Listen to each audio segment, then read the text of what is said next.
English is a universal language and it is the official language in 53 countries and is spoken as the first language by around 400 million people worldwide. In addition to opening up employment opportunities, being able to speak a foreign language helps to make a real connection with people and to know more about diverse cultures, places, and lifestyles. The more proficient you are, the better you can express yourself. With the objective of developing English language skills of first and second year students of the Faculty of Applied Sciences, they organized an English camp as the Activity 1 of Faculty DP under AHEAD ELTA-ELS. This attempt is a reinforcement for enhancing the knowledge and skills of English language among undergraduates that weights the efforts of all the staff in the department for a period of more than 2 months. The activity essentially aligned with a series of innovative activities such as storytelling, drama, speech, and singing. Now, let's have a quick overview of the event.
Now, I cordially invite Dr. Taranguda Gedara, Activity Coordinator, to address the gathering.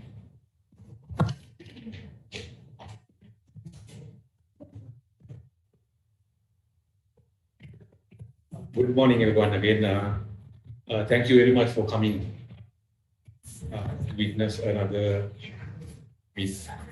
unexpected event. I think somewhere in last December, when our progress meeting, when we gathered to discuss about what kind of activities we should do, we came up with the idea having an English camp activity because due to this pandemic situation, we couldn't conduct the English camp as we expected. So we thought, why don't we go online? Then everyone everyone was like, what? Online?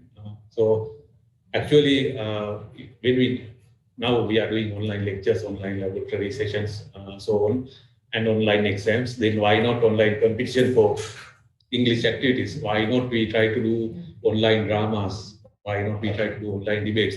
So that was our idea, and soon you will witness how far we have come up so nicely. And last few months, even I was really busy, and even now I have an exam duty. So therefore, due to this my busy schedule, I asked some assistance. Then this total event was, completely shouldered by Mr. Milan Jayawardhan and Ms. Vihara Jayakodi. They did a tremendous job to get this activity to this stage to air the finale. And also they were supported by Dr. Saranga Prematilaka, and they received an excellent teamwork, including Miss Jayani Ambalampitiya, Miss Supun Jekong, and Miss Tarshika, Miss Sanjuna Gunawardena, Mr. Dulanga Senaratna. So I owe you a very big thank to you all for the great work you have done. And it's a thank you guys. Thank you very much for your tremendous effort. Then I must thank for the support, and I must thank for the generous and timely support of the Gavel Club of the university, President Nirmal Jailat, then Mr. Suminda Vijayaratna, Ms. Chamodi Veval Vatta, and Ms. Oshadi Henadi. So they, when we asked for a support, they came up with very good ideas. Even they judged the first round, second rounds of the debates, and they also did some workshops to first year and second year undergraduates on how they could deliver a speech, how they could do public talk. Likewise, in order to make this event success, they did several workshops to train first and second year undergraduates. Thank you very much. And then I would like to thank Mr. Jagat Kulatilaka and Ms. Yohane Alahapol for serving us as judges in the preliminary rounds, especially in speech and drama contest as well. Then Mr. Uvindu Bola, thank you very much for your hard work in airing this session. And our office assistants, Mr. Nadika Chamal and Ms. Vasana, thank you very much. And organizing committee, including lecturers and demonstrators, thank you very much for your continuous support to make this event success. Last but not least, I would like to thank you again, my dear colleagues and the students. Thank you very much for participating in this event.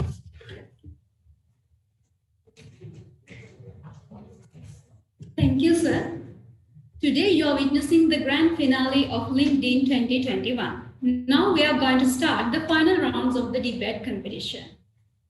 I will invite Duranga to continue the session.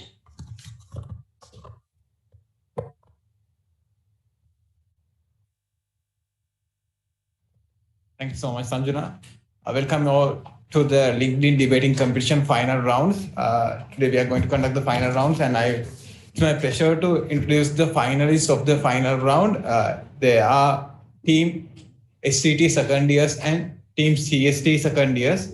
Here are the team members of the Team SCT: Ravini Hettiarachi, Raman Matisha, D. Pavitra, Heshadi Herat, and Shifna Kariyapar. And the opposing team, Team CST, here are the team members: Dinul Dasanayaka, Tashini Kamalka, Ashani Fonseca, Vishmila Mahaliyanachi, and Trividya Liyanarachi. Today's topic is current university education fosters students' creativity in an effective way. Team CST going to propose the topic, and the opposing team is Team CST. Now I would like to introduce our honorable judge panel: Dr. Amila Henegamage, Dr. Saranga Prematilaka, Dr. Sandhya Kumari, Dr. Sandhya Seneviratna, and Dr. Indranil Ratnayaka. Rules and regulations are same as the previous rounds. So all the members have 4 minutes to deliver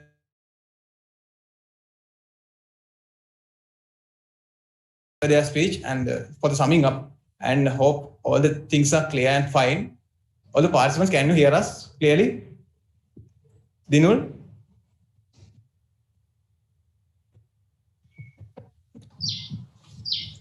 Hello. Okay, now we can start the debate. Ravini? Yes, Can you hear us? yes, I can hear. Okay, Ravini, we can start the debate. Wish you all the best. Now you can start. Good morning, honorable judges, members of the opposing team, ladies and gentlemen. Now, we as today's proposition strongly believe that current university education fosters students' creativity in an effective way. According to the Oxford Learner's Dictionary, creativity is the use of skill and imagination to produce something new. Foster is encourage the development of something. Effective means successful in producing a desired or intended result. The Great Soviet Encyclopedia describes university education as the totality of general and specialized knowledge and skills that enable a university graduate to solve problems that he encounters in industry. There's one thing that needs to be said first to talk about current university education. The current status of a university is determined as a result of a long term process. Today, both public and private universities in Sri Lanka, as well as foreign universities, use a variety of educational methods to effectively foster students' creativity. Creativity is not the gathering of knowledge. Creativity is what we can do with our knowledge. Current university education has moved away from delivering knowledge or information and concentrate on how the students can use such knowledge. I can present you best example. That is my university. Uvavelasa University of Sri Lanka has launched the Master of Business Administration degree program recently. What is the purpose of launching this kind of degree programs? To bridge the gap between the theories and the real world. The students are given theoretical knowledge to find creative solutions for the real world problems. Current university education has focused on several principles that can foster students' creativity, such as providing the students with motivation, providing the opportunity for thinking, analyzing, criticizing, and offering opportunity for creative thinking. As an example, Mark Pierce, who is the head of the School of Humanities, University of Nottingham, states recently that they do require students to respond to profound and important questions. It is no surprise then that their graduates are popular with employers. The students' creativity is effectively fostered by influencing students to present creative ideas. Although there are temporary changes in the current university education for some reasons, like global pandemics, we need to look at the whole.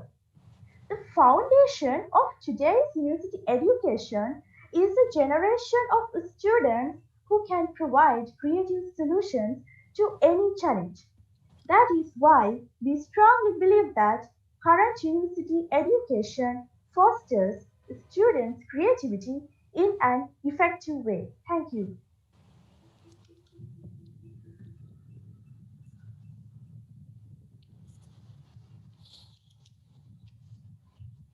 Thank you, Ravini. Now I would like to invite the lead of the CST team, Dinul Dasanayaka.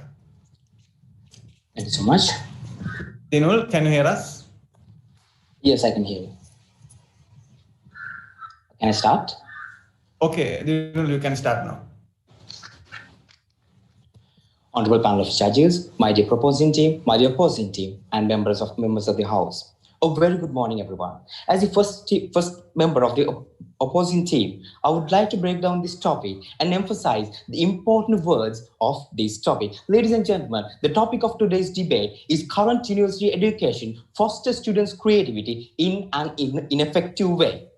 Ladies and gentlemen, the first important word in this topic is foster. According to Oxford Dictionary, foster means encourage the development. So as the opposing team, we firmly believe that current university education encourage the development of students' creativity in an ineffective way. The second most important word in this topic is creativity. According to Oxford Dictionary, creativity is the use of imagination or original ideas to create something. Ladies and gentlemen, every one of us born to this world with some kind of a creativity, with the things that happen to our life in the rest of our lives, foster our creativity in an effective way or in an ineffective way.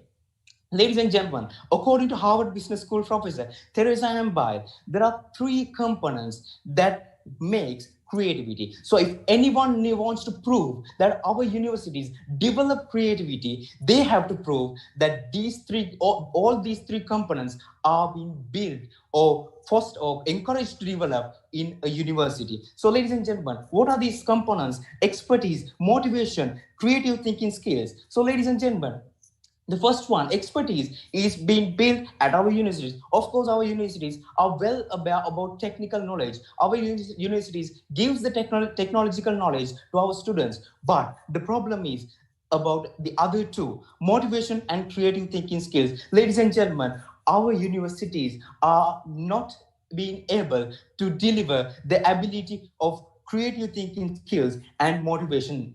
Ladies and gentlemen, throughout this debate, my fellow speakers will talk about these facts with examples. And ladies and gentlemen, most importantly, in this debate, we can't narrow this debate to a certain country or certain amount of people. This debate, the topic of this debate has a very wide and broad scope. Ladies and gentlemen, let me take you to a list of very famous and very creative people which have changed the humanity once and forever. Ladies and gentlemen, the first one is Henry Ford, who founded Ford Motors. Bill Gates founded Microsoft. Mark Zuckerberg founded Facebook. Larry Ellison, Oracle. Larry Page, Google. Steve Jobs, Apple. Michael Dell, Dell Computers. John Cohn, WhatsApp. Walt Disney.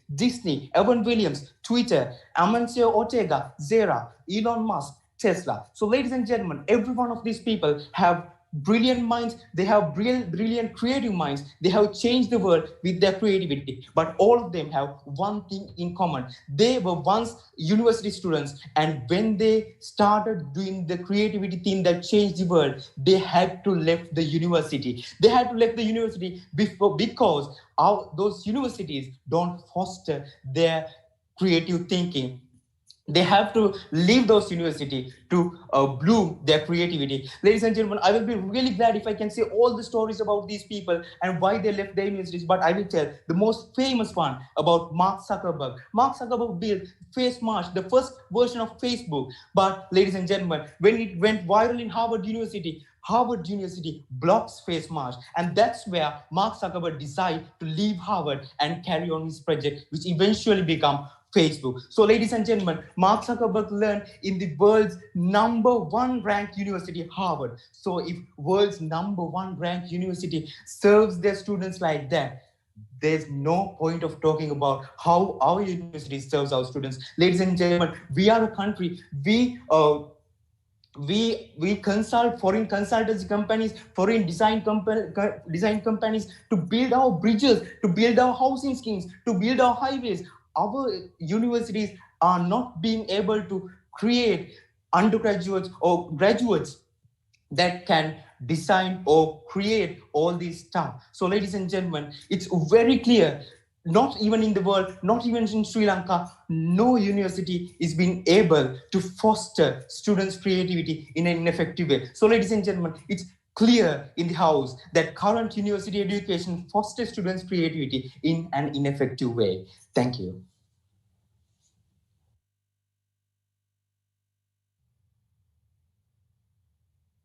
Thank you, Dinur. Next speaker from the team SCT is R. Matisha. Matisha, can you hear us? Yes, I can. Okay, Matisha, If you're ready, you can start now.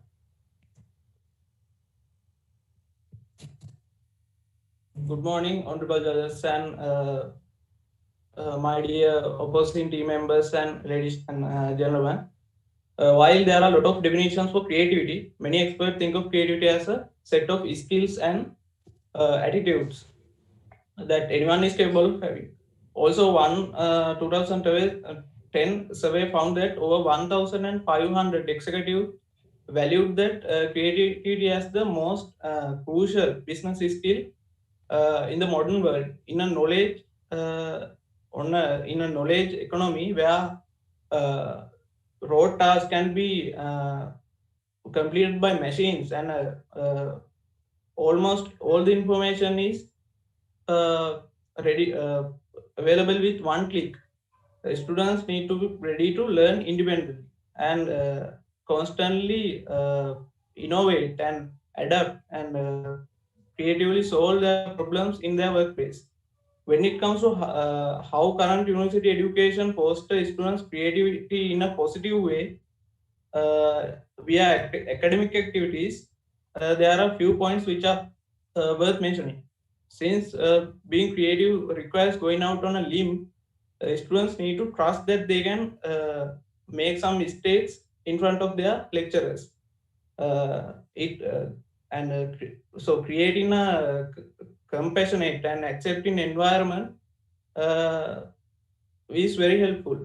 I think even our opposing team members have some mistakes when they are doing some practicals in the laboratories, right? So it proves that our current university education allow us to make mistakes and learn from them in a safer environment.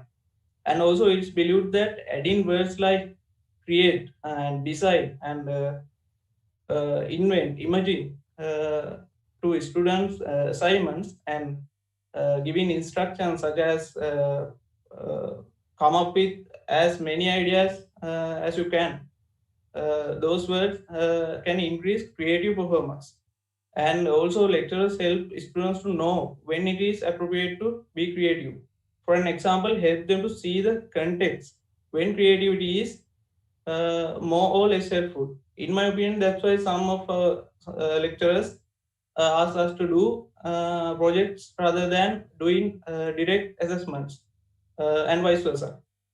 So, protecting and supporting students' intrinsic motivation plays very significant role when it comes to creativity, because intrinsic motivation uh, fuels the creativity. In order to prove that, several studies have shown that relying on rewards and incentives in the classroom can undermine intrinsic motivation. So, to complete a task, and if it is an effect called over justification. To avoid that, the Beth Hennessy, a professor of psychology at Wesley College, suggests that educators should try to limit competition and comparison with others and just focused on self development instead.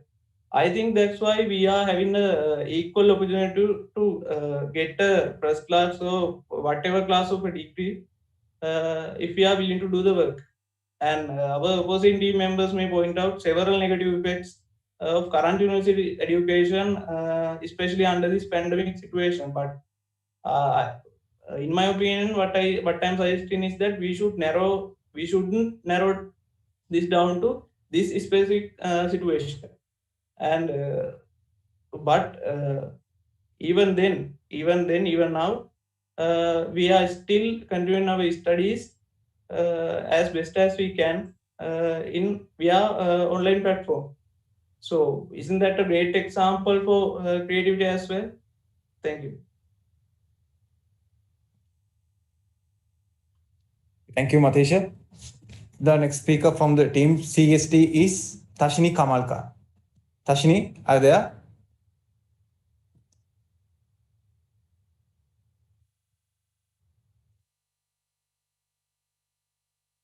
Tashini, are you ready? Wait.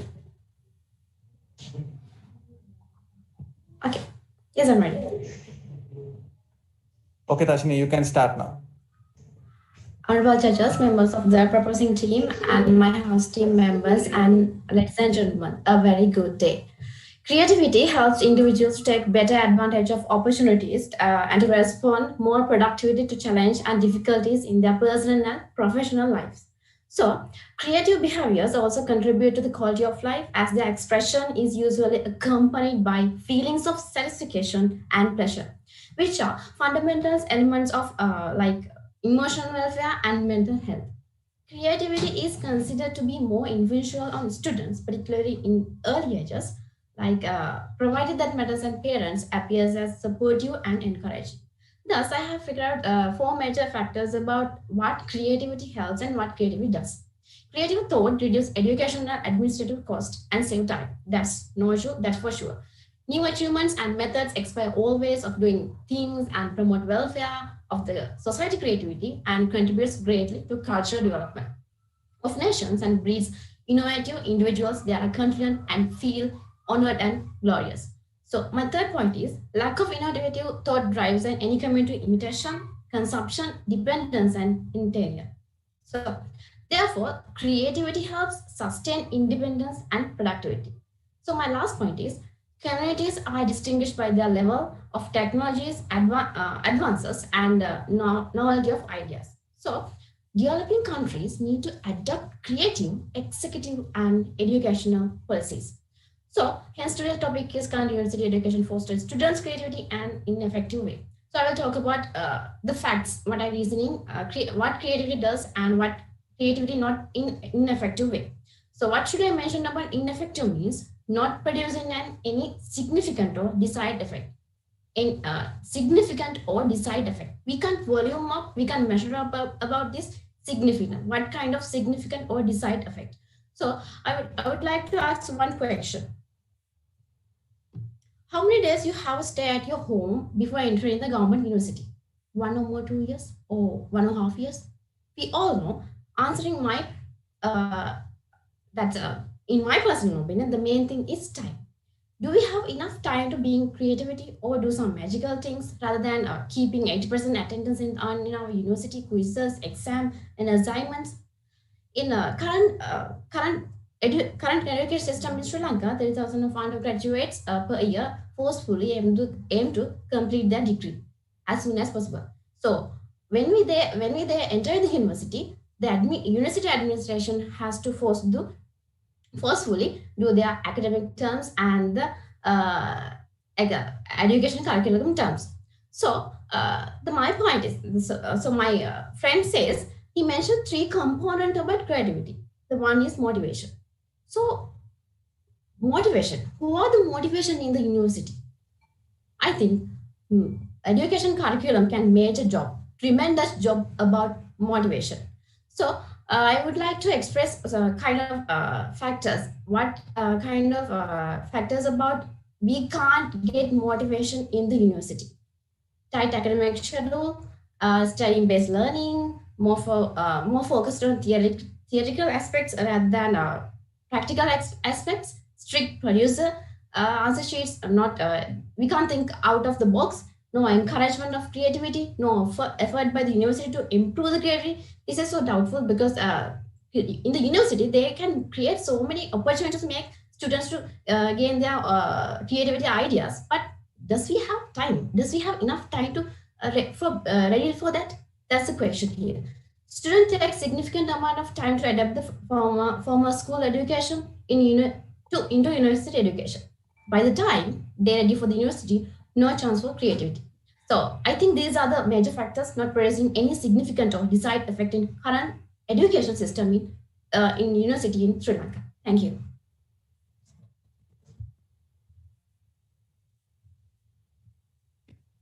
Thank you, Tashini. The next speaker from the team SCT is D. Pavitra.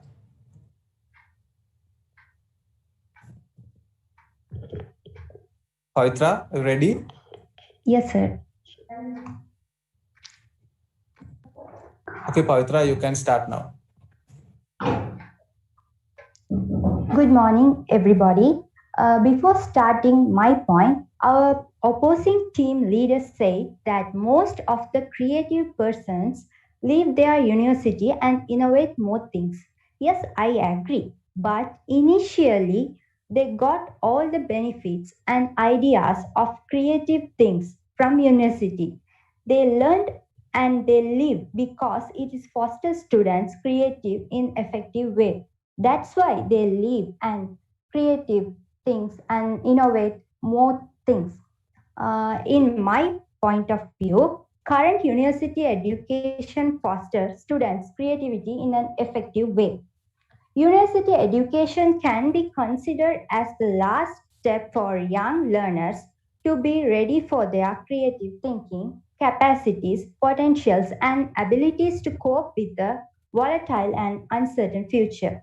In universities, non academic skills are associated with a range of beneficial outcomes, including positive self image, increased empathy, and reduced level of antisocial behavior. Those who get involved with extracurricular activities early on in their university experience they attractive to propose prospective employers. All employers are looking for students and graduates who have range of skills, personal qualities and experience which will help them to be productive in the workplace.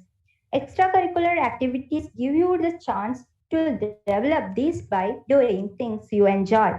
University sports clubs often have social meanings. You will have plenty of opportunities to build close friendship with other members.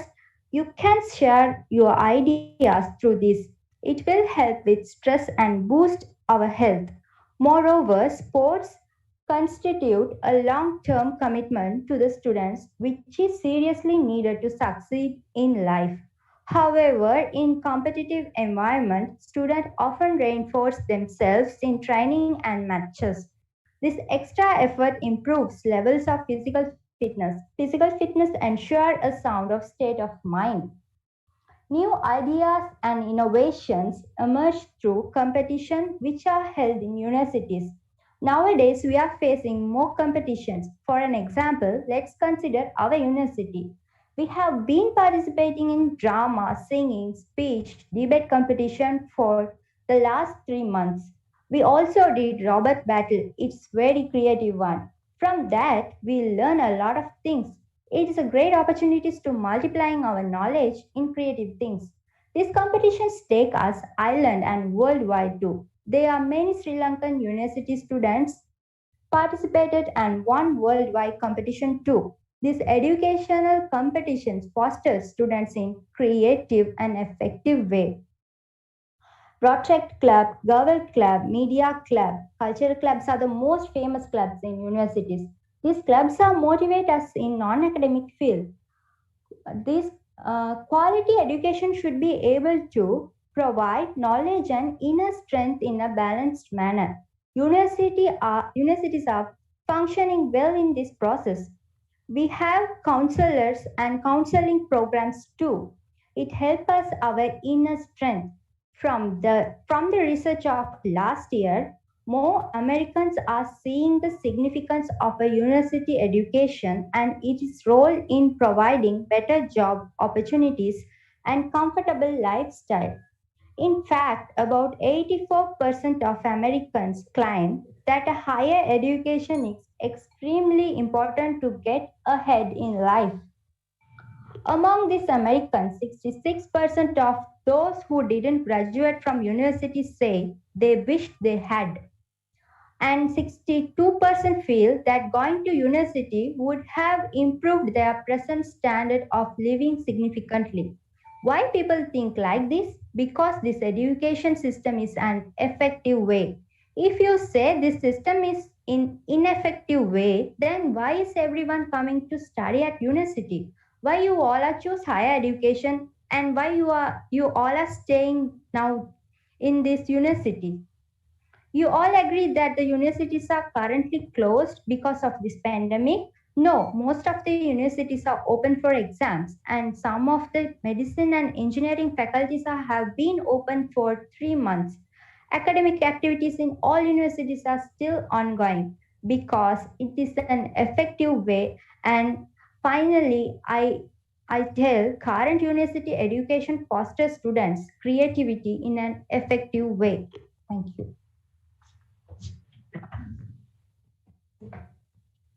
Okay, thank you, Pavitra. The next speaker from the team CST is Vishmila Mahanirarajji.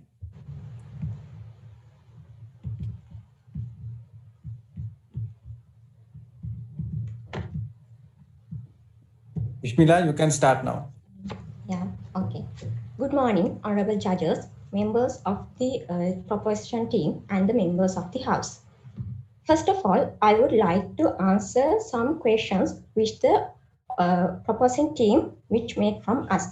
The speaker said that assignments can create our creativity, increase our creativity.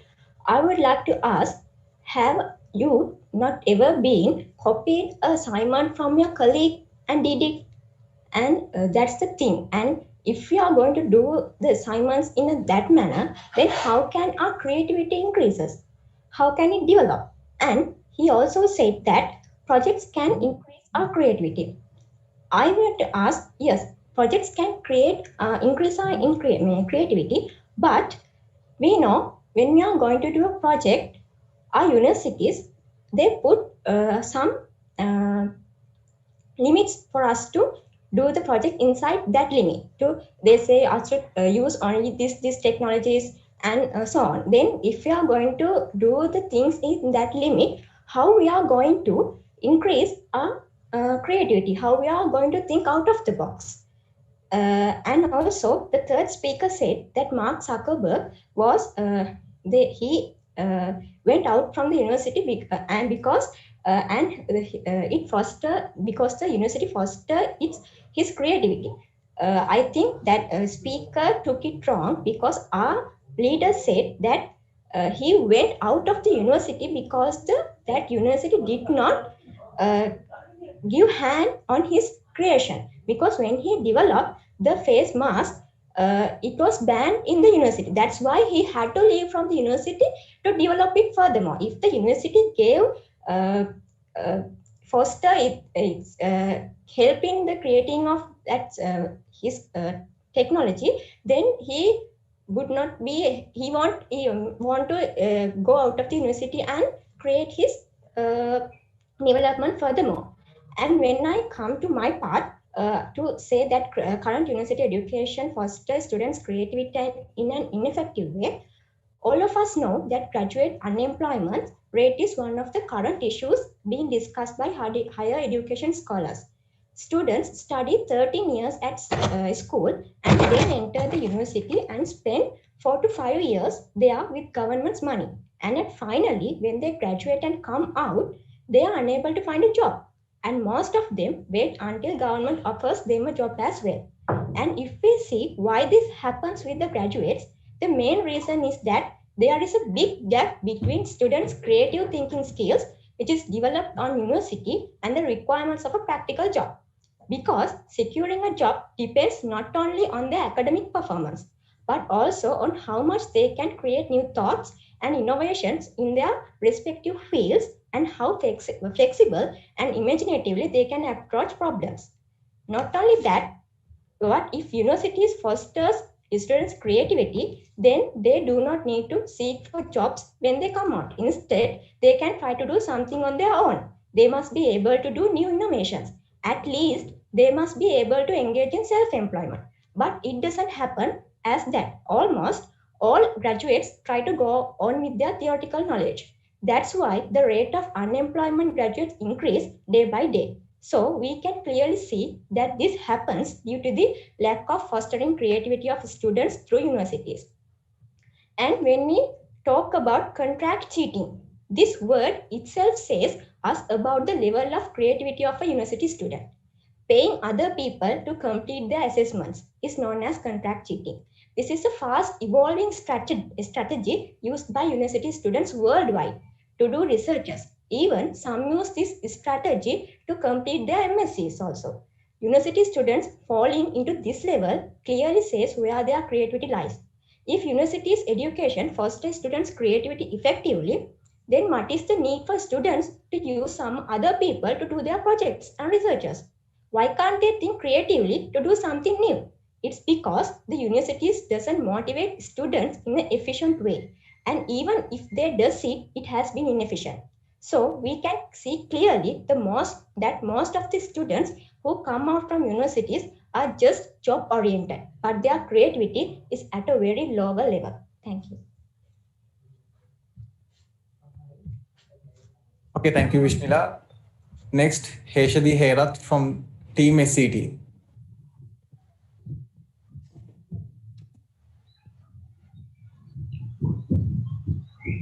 Yes.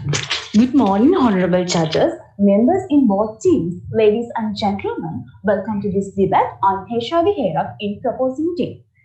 Before entering my main topic, let me come to my first argument. My opposing team member said that our universities don't develop the motivation of students. But I don't agree with his opinion at all, because even in the face of such a pandemic situation, many motivation programs were organized. So I think the opposing team idea is misconception. And my opposing team member asked the question, how long you have been home during this plague? Yes, we were at home, but the universities successfully directed us to all academic programs as well as non-academic programs. Okay, let's move on to my main topic, current university education fosters students' creativity in an effective way. Various arguments about creativity may have emerged in this discourse, but think for a while. A nut falling from a tree is what we know as a very simple phenomenon that happens in the past and present.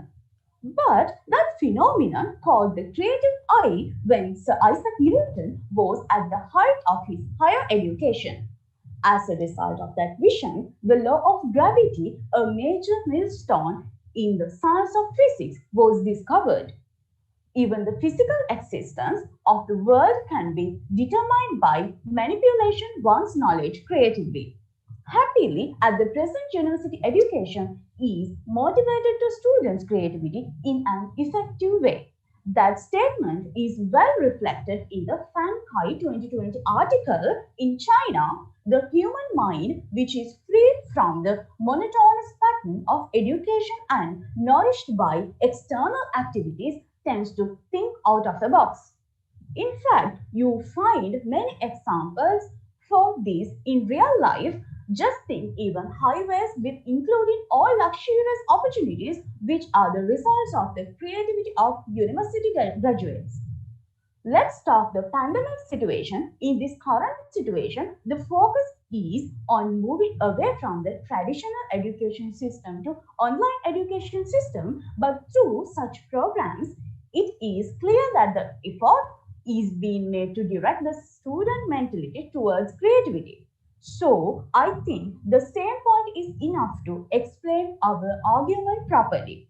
Finally, I would like to ask, it is impossible to build creativity without education. Thank you.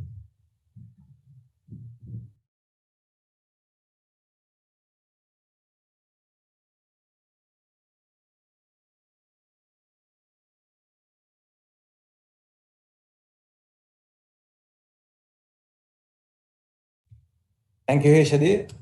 The next speaker from the team CST is Ashani Fonseca.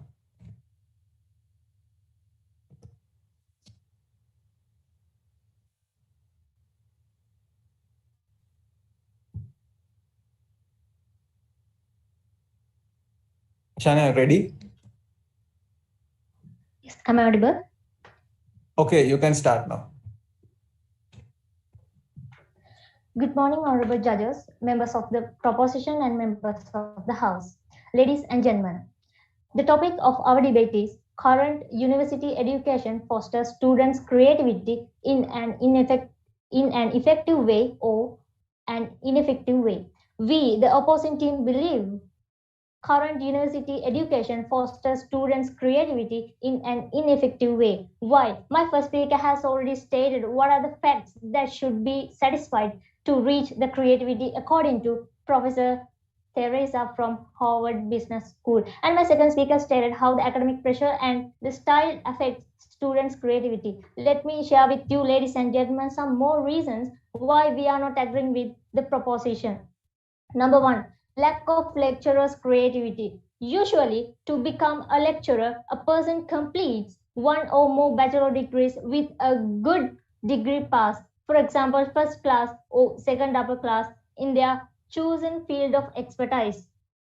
And it is not for the creativity.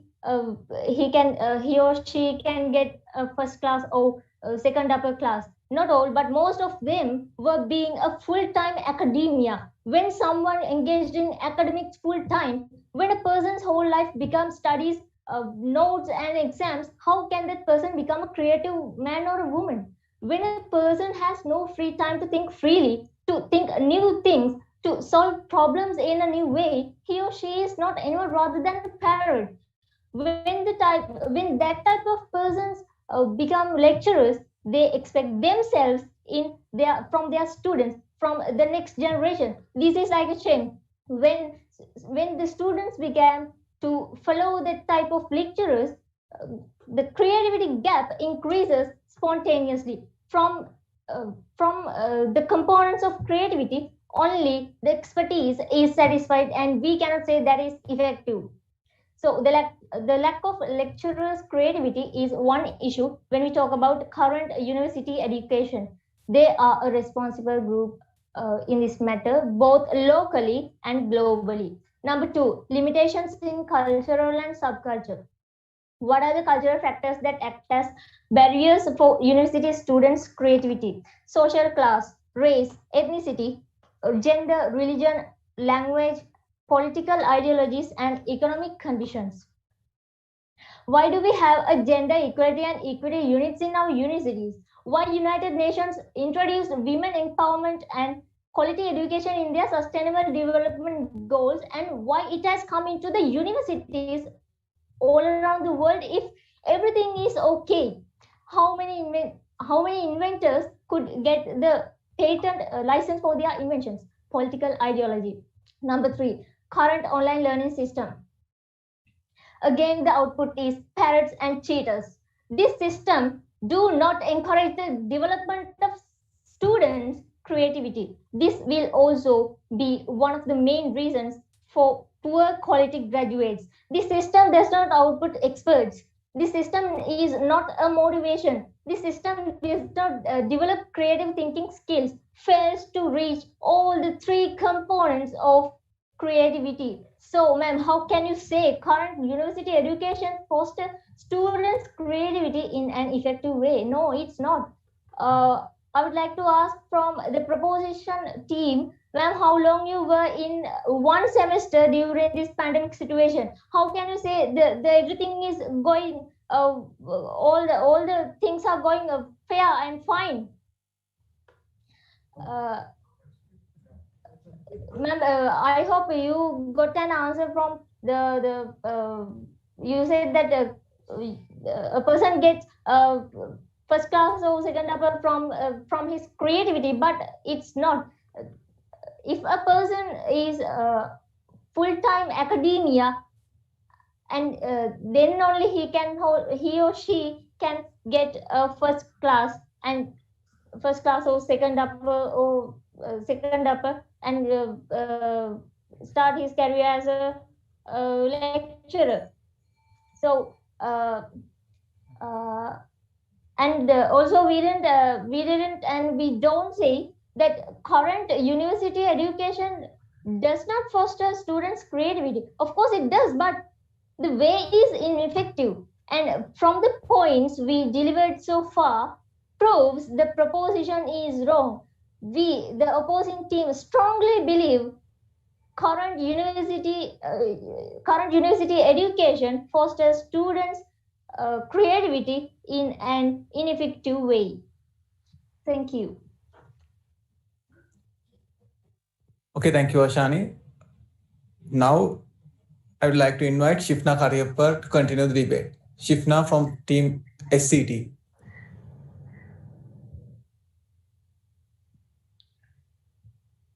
Am I audible? Okay, Shikna, you can start now. Trees provide prosperity. In the industrial age, universities are the source of strength in the 21st century. Honorable judges and my worthy opponent, a very good morning.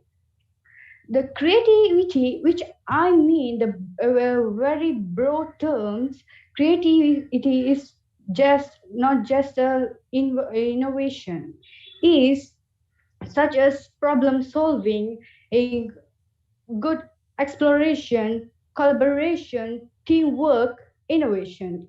So in our university also there is so much competitions and innovations are happening not only our university, the worldwide university. How many researchers are successful in the worldwide?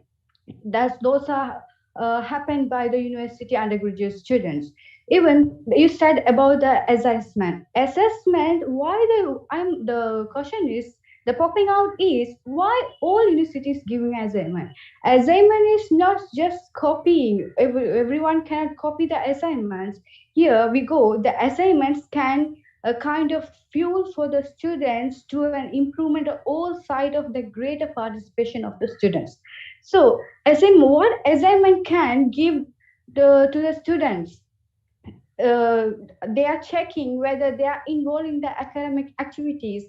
The two, they can individually solve their own problems.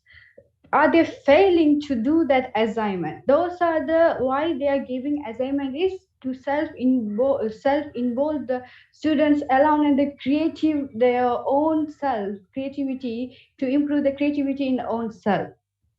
So the first speaker said the creativity, the leader said the creativity is like expertise and motivations and creativities. So the the motivation is every universities there is so many programs holding to motivate students. The lecturers are involving and encouraging students to develop themselves. And also the Japan universities are the most popular innovations are happening because of the lecturers and the teachers. Not just building not because of the building you can't say the creativity that didn't show off the building. The creativity is not working out. The problem solving also or creativity. So the second speaker said about the satisfaction and the supportive. So supportive in what? Guides are from the university, the lecturers. They are the well-trained lecturers, not because they just passed the degree program. They have trained well. They have they have a creativity. They have the creativity to give the students, to motivate the students. How they that's the lecturers are guide for the students, undergraduate students. And you said about the assessment and the times, exam. The assessment and the times, they're saying that considering the time, they are giving so much assessment and exams. Exam is not if you can want the battle from without exams. Exam is just problem solving. It's also just a creativity also. And the third speaker said about so many undergraduates without having a job, without the creativity. You can say that the thing, they didn't you can't say the undergraduates are without any job. There are so many people who have succeeded in these centuries and in this era. So you can say said about the university students are copying the assessment and copying, so it's just as cheating to the lecturers. Didn't you see how many lecturers give you repeat assessment? Why? Because every lecturers consider the university students and they're motivating them, and they are considering to develop themselves. By they didn't just give a pass and just get the degree and go out. They didn't do like that because they know how the undergraduate students have to learn. And also, you said the fourth speaker said about the lecturers are just a parrot. No, I totally agree with that. I totally disagree with that, because the well trained lecturers are provided to our universities and the whole worldwide universities. So they cannot be a parrot to teach us, and we are not a parrot to become. So you said about race, politicals, and there are so many involved in university. Yeah, I agree. There is the political, but the creativity doesn't impact from that. How come the creativity, to encourage the creativity of the students involved in the race and politicals? How come? And also, you said about the current and online learning is not a permanent one. It's just a from this pandemic. You are just having a small like alternative form. It's not a permanent one. So it's clear, my word to your opponent, the university is not just teaching a specific skill and but succeed in shaping skill in creative value of the economic of the country and the employees. So my experience, I can say with a total of with confident that universities are unique and kind of Time's up global now. institution. Thank you. Okay, thank you, Shifna. The next speaker from the team CST is Trividya Liganarachi.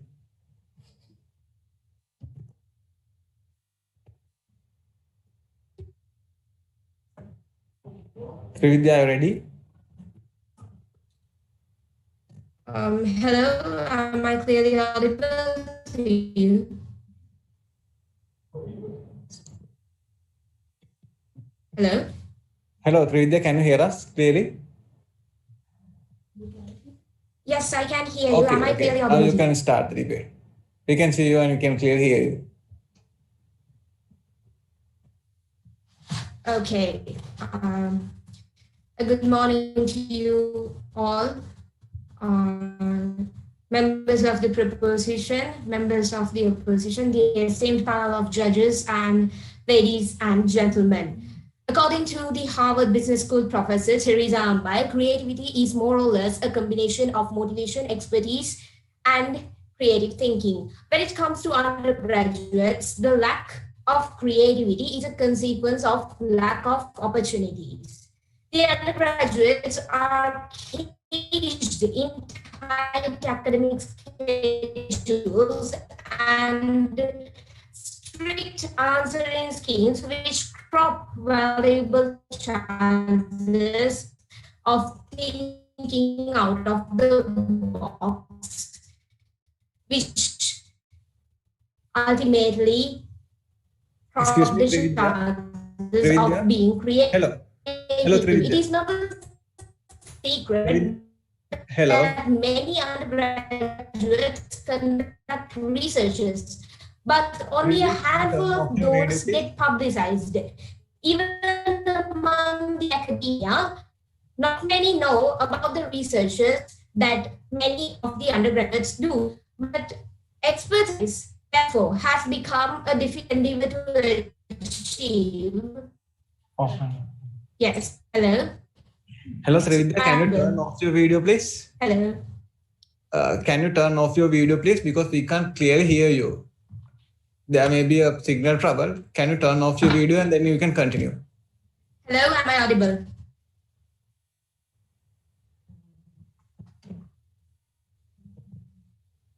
Am I audible now? Hello? Okay, Trividya, can you continue now?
Trividya, hello.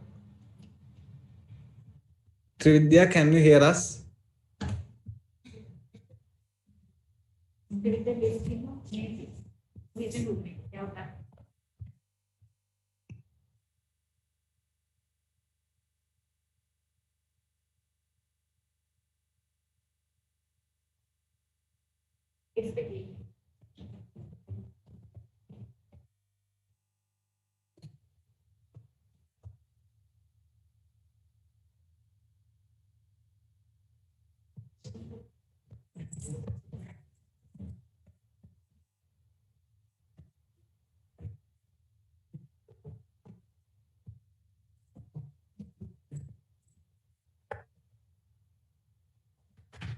Hello.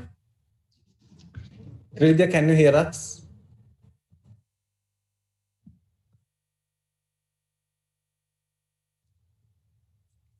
Trividya, can you hear us? Hello, am I audible? I can hear you clearly. Am I audible? Trividya, can you turn off your video and then you can continue because there's Okay, is that okay to turn my video off because I have a connection issue here because I'm here stationed in Badulla. Okay, you can turn off your video, then you can continue. You can start from the beginning because we All can't. right, thank you so much. Hello, am I audible now? Okay, that's fine. Now you can. Shall I start from the beginning now? Yeah, you can start from the beginning. All right, perfect. Thank you. According to the Harvard Business School professor Teresa Ambile, creativity is more or less a combination of motivation, expertise, and creative thinking. When it comes to undergraduates, lack of creativity is a consequence of lack of opportunities. The undergraduates are caged in tight academic schedules and strict answering schemes which crop valuable chances of out-of-the-box thinking just for the sake of grading. It is not a secret that many undergraduates conduct researches, but only a handful of those get publicized. Even among the academia, many don't know all about the researches that undergraduates put forward to. Expertise, therefore, has become a difficult endeavor to achieve, also because of the strict academic stratagem. This brings me to my learned friend, the speaker number one of the proposing team. She said that foundation of creativity is a generation of students who are creative. I would like to raise a question here. Have you ever seen any worthy innovations and creations coming out of our university? Despite being the youngest university of Sri Lanka, which was built aiming the entrepreneurial skills, we are yet to tackle the creative, innovative aspect as same as the other traditional universities in Sri Lanka. As my leader said, we are pretty reluctant to sum up today's topic to a single country scope. When creativity is blocked in world's most prestigious universities, why would we even dare to think what would happen in Sri Lanka? So talking about speaker number two, creating an active and compassionate environment is necessary according to my learned friend. I would like to ask him a question again. With the tight chase to cover up the necessary credits in an academic year, is it possible to create an active and a compassionate environment in our standard classrooms, which are prevalent in universities? And he also said that intrinsic motivation enhances creativity. According to our researchers, intrinsic motivation is the act of doing something without any obvious external rewards. You do it because it is enjoyable and interesting rather than because of an outside incentive or pressure to do it, such as reward or deadline. So it is quite antagonistic to say that all students have a fair shot at getting a first class while being creative, because degree programs are more focused on theory rather than practical aspects of subjects. This brings me to the speaker number 3. The speaker number 3 claimed that many people who have not received a tertiary education or a higher education are unsatisfactory about the status of their current life situations. Since the opposition is so keen on narrowing the topic down to Sri Lanka, I would like to point out that only yesterday there was a protest back in Colombo comprising of unemployed graduates asking for job opportunities. So would they count in those happy graduates who are content with their life because just because they got a degree in their bag? So this brings me to a famous person, simply the king of Amazon empire, Jeff Bezos. He once said that he always went to a Sri Lankan, their valedictorian, to get lessons about their subject, which made him realize that he was not good at following the academic stratagem in that prestigious university, Princeton. So he decided to leave Princeton and start Amazon. So if the prestigious university Princeton let Jeff Bezos to be creative and start up his empire, would he ever leave that university? So this brings me up to the speaker number 4. Speaker number 4 said motivational programs are conducted via Zoom to increase creative thinking and increase motivation of students. But I would like to say that these speeches are rather droning and boring. So how would they actually enhance creative thinking in students?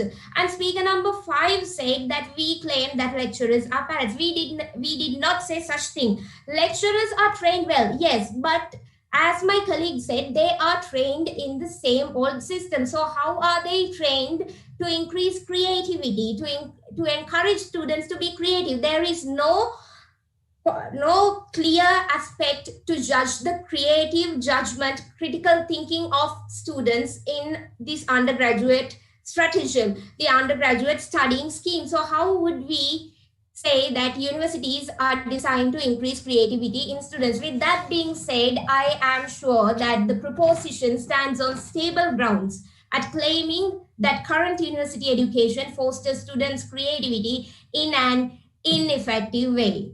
Thank you so much.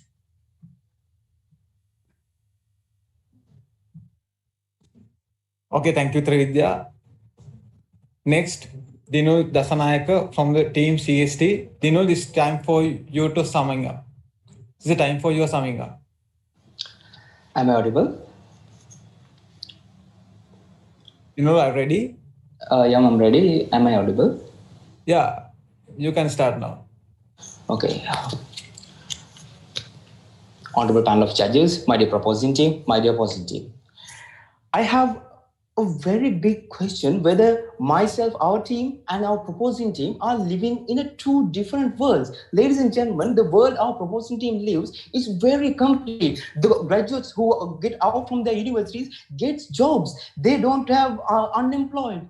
In their world, there are no protects of undergraduates who got out from universities. They don't have any of those problems. Ladies and gentlemen, we clearly stated that if someone needs to prove that our universities foster students' creativity in an effective way, they have to prove that all three components of creativity are being fostered at universities: expertise, motivation, creative thinking skills. Ladies and gentlemen, our proposing team keep on telling that our university had motivational lecturers. Ladies and gentlemen, actually, I haven't participated in those motivational lectures. Maybe I am not aware about those. But if so there is something like that happened, ladies and gentlemen, all of those things are happening forcefully. Students are not participating for those in very likely manner. So, ladies and gentlemen, how can someone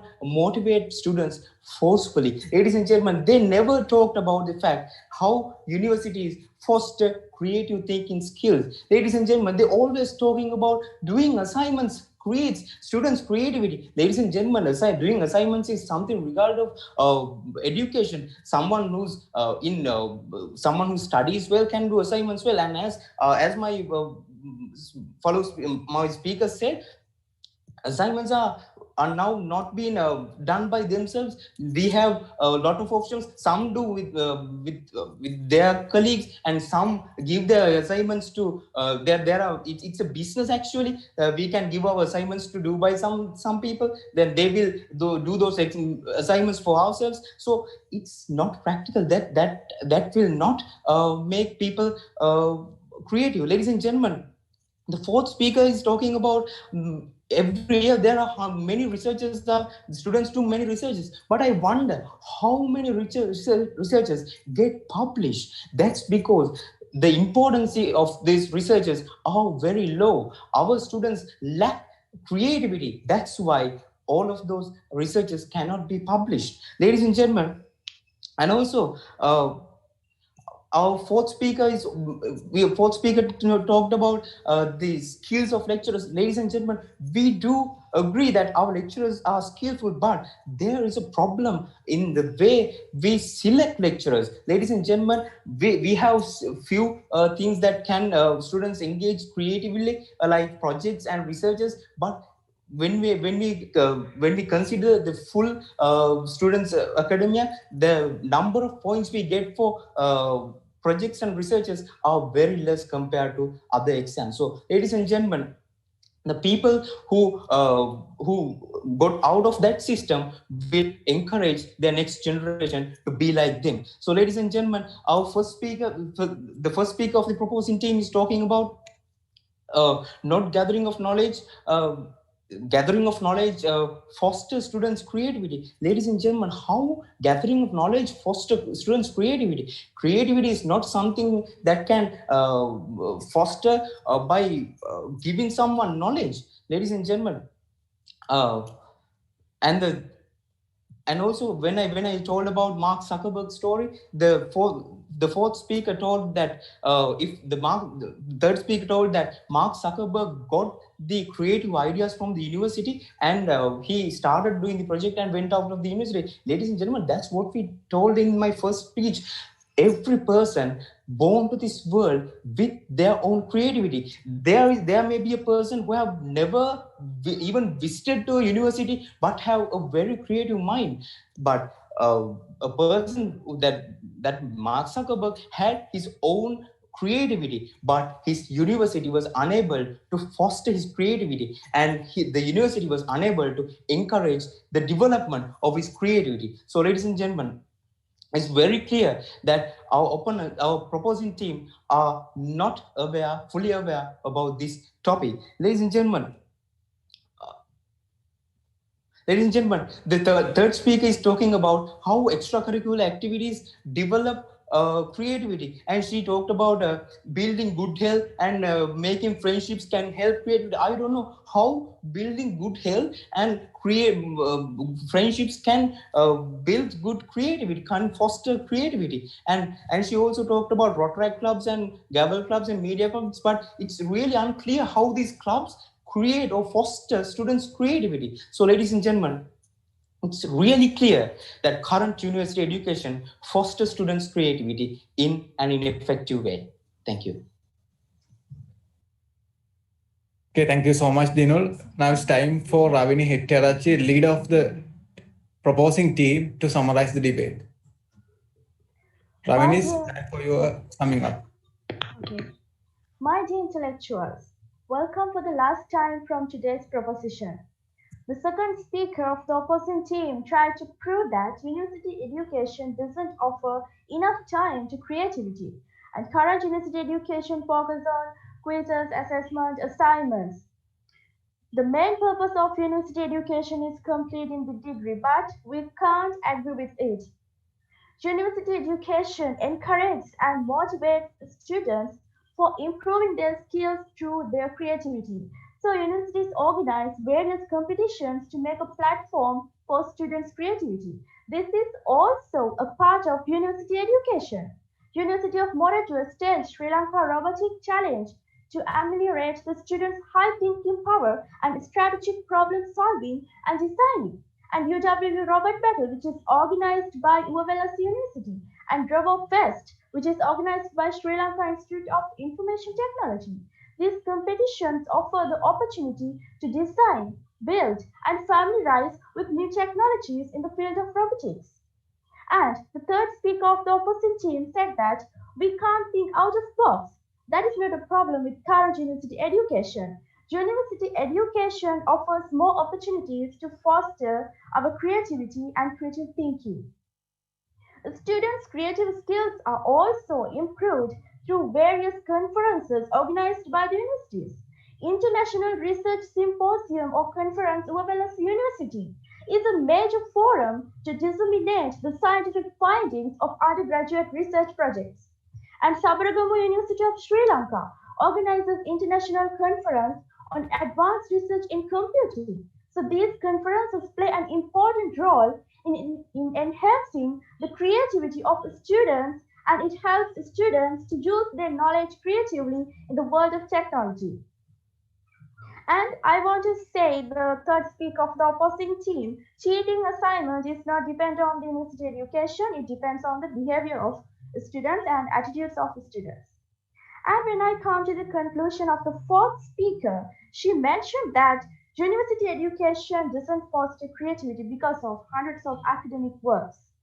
But at present, Canadian, Asian, and more than 40 European universities like Oxford University use cloud technology in students' interaction and learning. Getting such skills for the students becomes crucial for their future jobs and careers simply because such platforms can develop creative work and support creativity beyond learning and working. There are a number of universities and educational institutions that have developed their curricula and programs related to creativity and innovation. For example, the City University of London has a master's degree in innovation, creativity, and leadership. The University of Malta also offers a master's degree in creativity and innovation. Some universities have introduced their own centers for creativity and innovations. I can give you an example. DePaul University, Drexel University, and Boris State University of USA. If the main purpose of university education is to make a positive difference in students' lives, helping them develop their potential as fully as possible and promoting their creativity should be an explicit part of their higher education experience. Therefore, it is clear that current university education contains measures that can effectively achieve that goal. And the fourth speaker mentioned about the pandemic situation. Yes, I agree. But the current university education remains strong without any setbacks in any difficult situation because of the successful and effective education system. If students' creativity had not been effectively fostered in this way, how could university students have come up with innovative ideas that would have been suitable for difficult times? And finally, fifth speaker of the opposing team mentioned my university, that UWLS University doesn't have innovators. But how can I agree? BBC World News mentioned the name Jayantan Amaladandan, who is the undergraduate of UWLS University, for his innovation. And for all of these reasons, we have proved that current university education fosters students' creativity in an effective way. Thank you.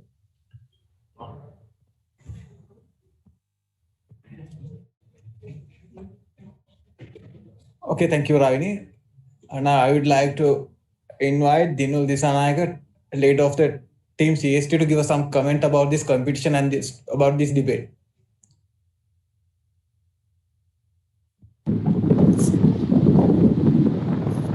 Actually, it's been a great privilege to participate to this debate.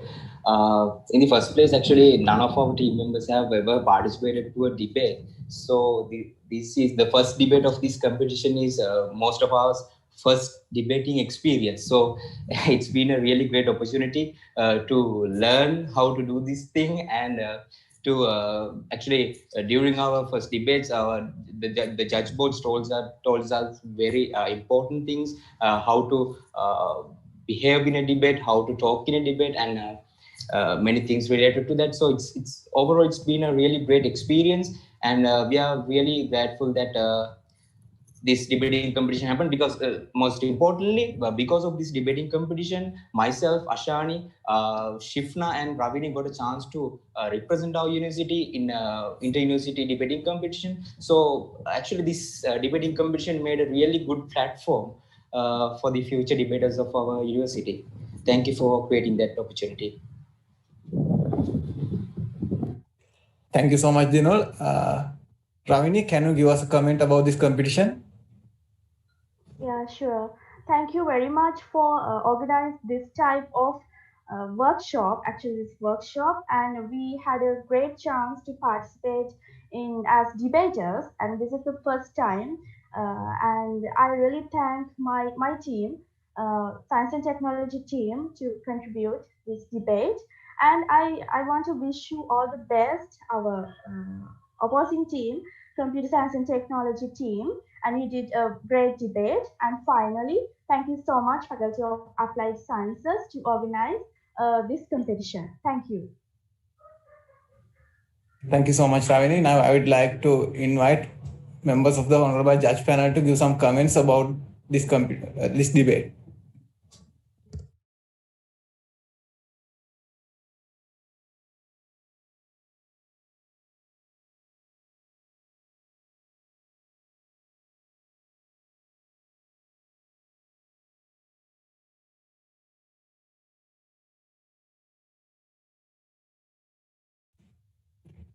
Okay, it's really impressive to see that how our first years, second year students are improving in their debating ability, and I thank you all for participating, even though this online mode is a little bit difficult when we are doing debates. So anyway, I congratulate all of you, even though you won or not, right? I observed that everybody is doing well in their debating abilities, and thank you very much for participating in this debate competition. Okay.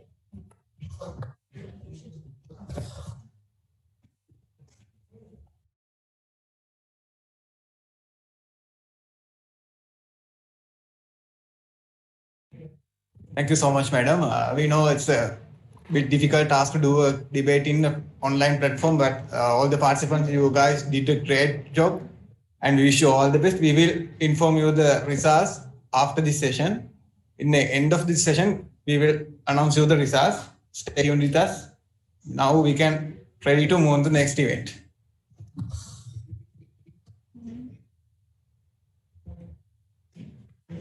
Thank you, Dr. Sandhya Kumari and Dr. Sandhya Senenratnam, for your participation.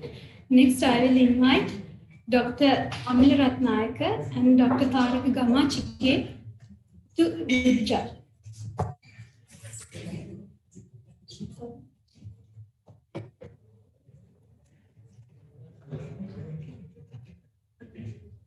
So here's a special announcement for you all. Guests present in the audience can vote for your favorite contestants. Your votes will be evaluated for the final results.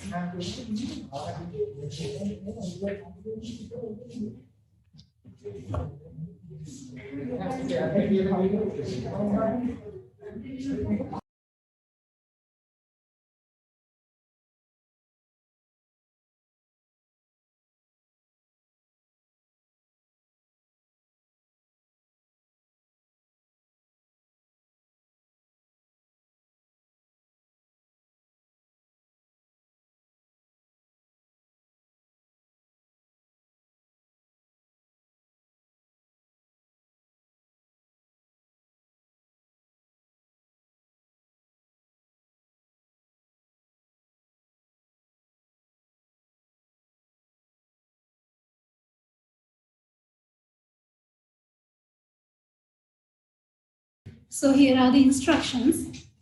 Each contestant will have 5 minutes of time to speak, and 2 minutes of preparation time will be given for each contestant. At the end of the preparation time, we will ring a bell sound, and after 4 minutes, you will hear a bell sound again, and at the end of 5 minutes, we will ring the bell twice. So our first contestant is Veenavi Anuttara Deshanjali. Veenavi, are you there? Yes, I'm there.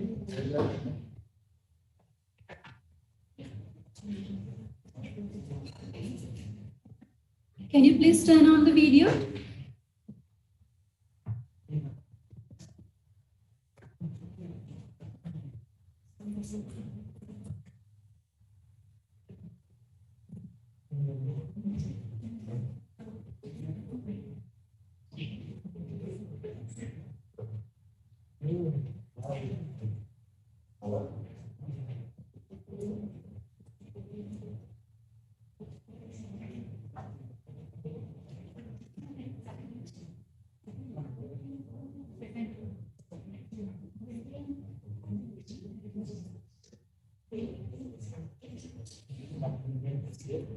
Veenavi, can you select a number, please?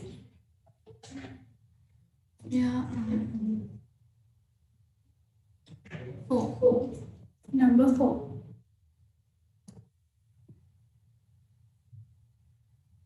So your topic is technology is changing our lives. Your time begins.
Can I start?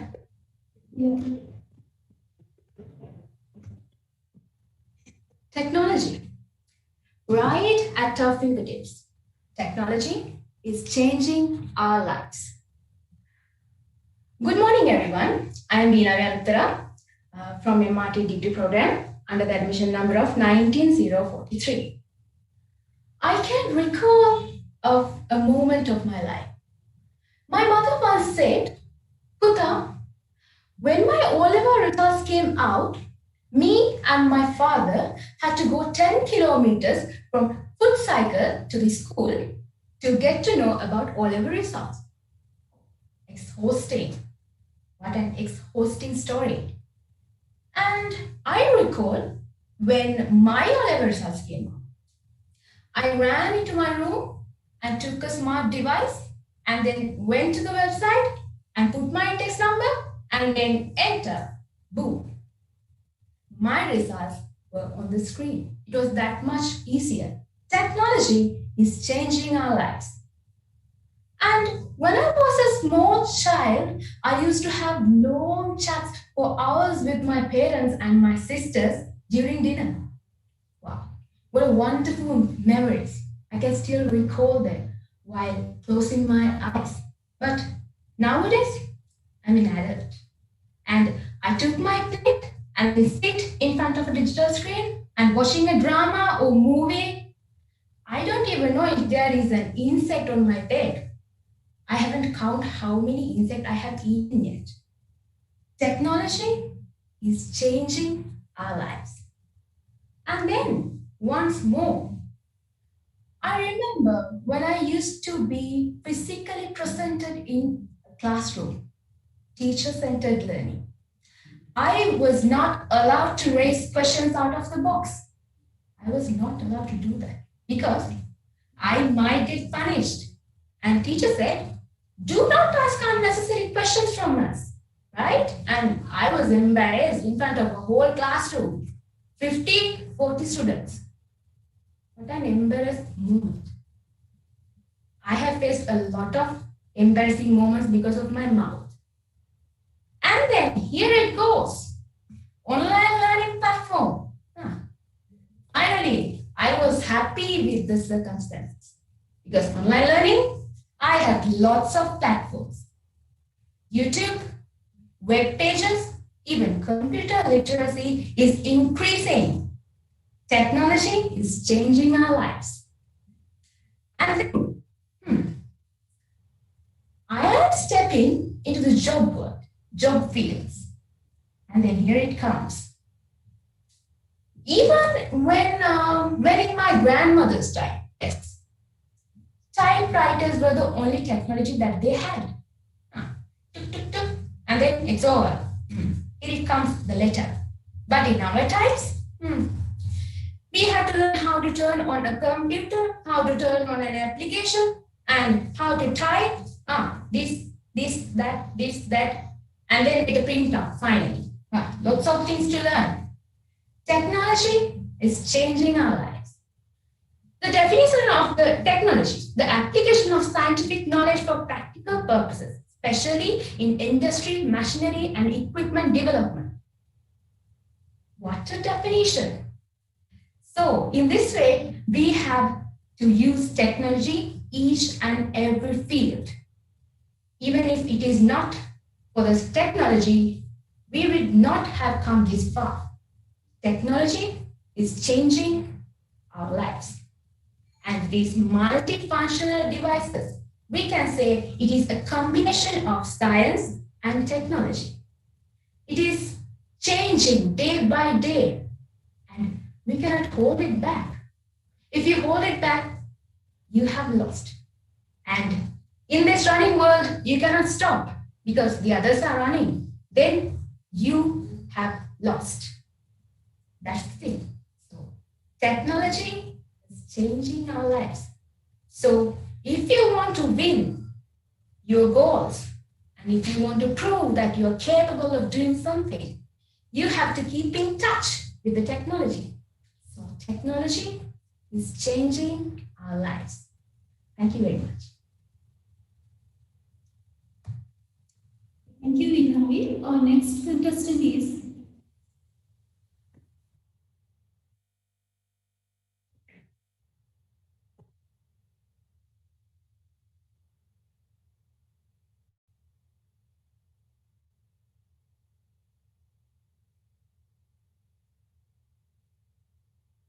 Shehan Kavinda Disanaikar. Shehan, can you hear us?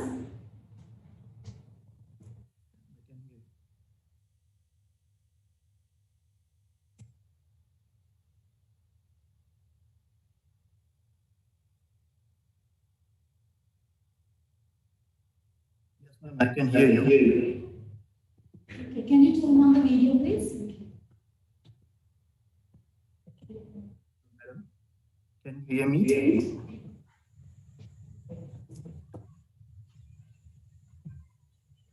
Can you turn on your video, please? Okay.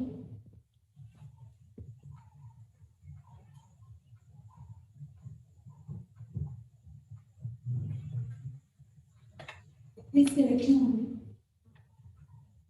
Number one. Your topic is poverty is a state of mind.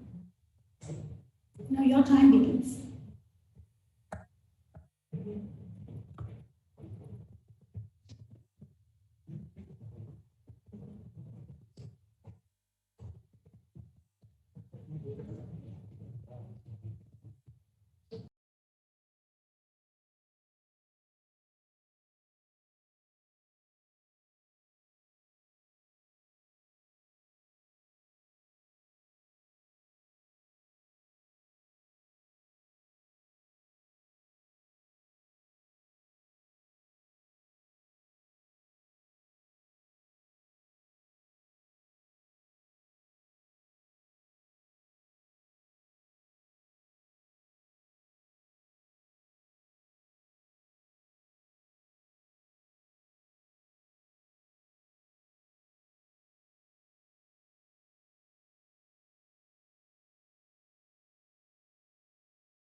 Guests present in the audience, you can vote for the contestants at the moment.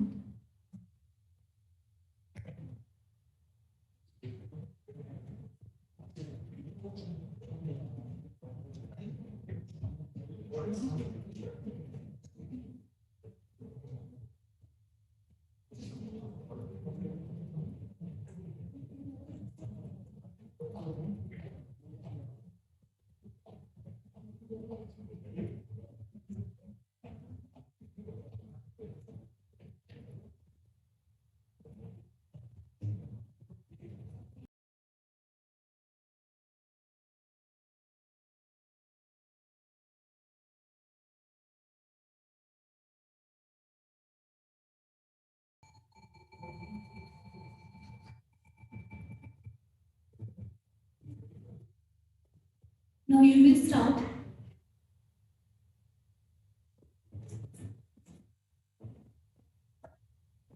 Good morning to all. Poverty is a state of mind. Is that so? So let me tell you. I'm Shyam Disanaka, undergraduate of Science and Technology degree program of OLS University. So I'm going to talk about whether the poverty is a state of mind or not. So first of all, you should know what is poverty. Poverty is having negative ideas in everything. So what are the negative ideas? So what is this everything you're talking about? So let me tell you. So just see the poor people, live in the road, and anyone who say I'm poor, I don't have any money left, I am poor from my birth. So just listen to them. All they are saying is that they are expressing their negativities, but they are not ready to change. They are not ready to adapt according to the environment. So these negative feelings makes them even poor. So if you want to get off that poor mindset, you first have to be changed. You just have to be change the way you think, and you have to be think outside of the box. Even if you do this, you can be successful.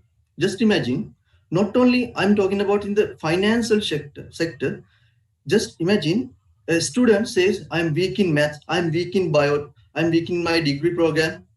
What they say, so they are not putting enough effort to be successful.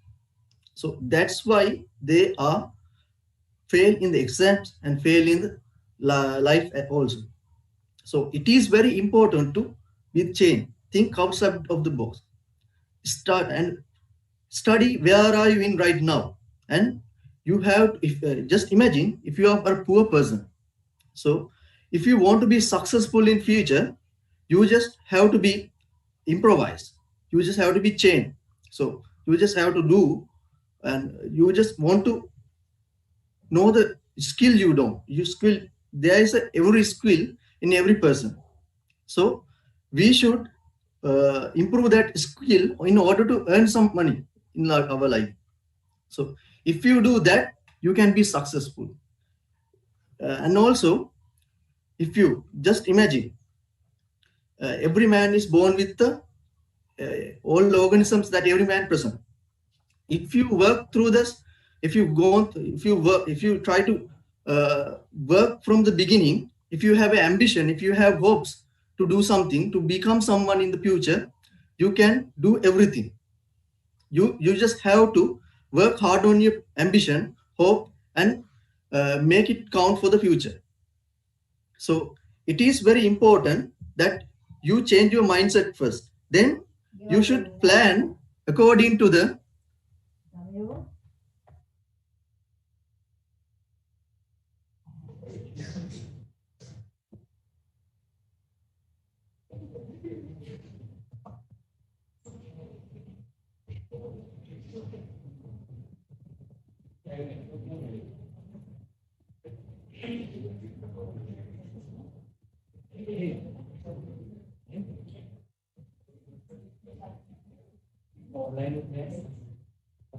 Okay, thank you. Our next contestant is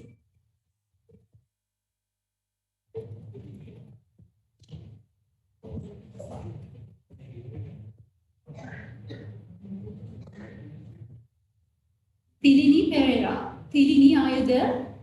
Yes. So can you please turn on your video? Okay, please select a number. Number 5. Number 5. So your topic is the social impact of COVID-19 pandemic in Sri Lanka. Your time begins now. Good afternoon. No, it's your preparation time.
Good afternoon, judges, ladies and gentlemen. I hope I'm audible and clear on your end. Speaking of which, ladies and gentlemen, my topic is today the social impact of COVID-19 pandemic in Sri Lanka. Just look how much our lives have changed just because of a teeny tiny virus. We are confined to our houses with no social interactions. We had to wear our face mask 24/7 whenever we are going out from our houses. And I know most people are scared to greeting someone with a warm hug because of this COVID-19 pandemic. As you all know that COVID-19 pandemic originated from China, which is in Wuhan town, and it spread all over the world just within a short period of time. And the many people have died, and some people are suffering from this COVID-19 pandemic so far. And talking about the impact of the COVID-19 pandemic, I would like to divide that impact into two parts, which is positive and negative. As a virus, all you can see is we can only see the negative impact. Talking about the negative impact, the main thing I can see is the death rate has increases, especially people, those who are elderly in their age. According to statistic, Sri Lankan people, around 600 people have died because of this COVID-19 pandemic because that elderly people have a weak immunity system, so they get easily get caught to that coronavirus. And the other negative impact is disruptions of distract from school and university education, including me. I face also that question because we couldn't physically attend to the university. We had to adopt our lectures through Zoom. According to my view, I don't say that Zoom platform is 100% okay with us, but it's a temporary solution for these pandemic situations. And the other negative thing is, I think most people are suffering from stress and social stigma, especially people those who are living in an apartment because they do not even have a small garden to go out. They have to confine to their home 24 hours. And other thing I can see is mainly most companies cut their jobs and dismiss their people, and some companies are giving basic salary only. And the other thing is Sri Lanka, as a Sri Lanka is a third world country, it's a developing country, so it has a impact economy field, the sustainable development goals. According to statistic, I think Sri Lanka GDP during this COVID pandemic this year 3.0. So it's a less amount compared to other South Asian countries. So I think we are just before the Afghanistan in South Asian, among the South Asian countries. I'm not going to talking about all the negative impacts of this COVID pandemic. I would like to say talking about positive things that I can see in this COVID pandemic. That I can see that most people are adapting to this pandemic situation, and they also understand what is the ideal social behavior in a similar situation like this. And most people are comply, adhere to these social distancing rules. And medical, talking about the medical sections, healthcare, most medical hospital adopt their improve their tools, surgery things to sustainable level to face a pandemic situation like this. And the main thing I can see in Sri Lanka, especially in Sri Lanka, the domestic production has increased because of that family cultivation. Because most of people are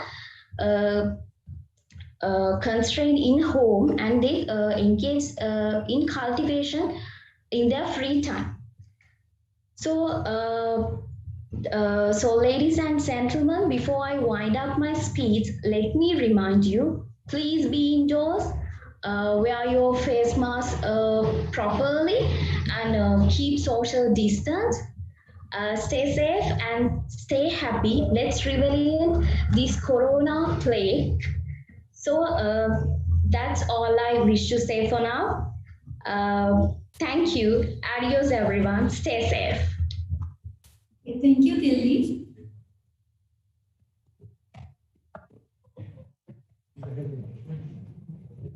Okay, that's the end of the speech competition. Now let's move on to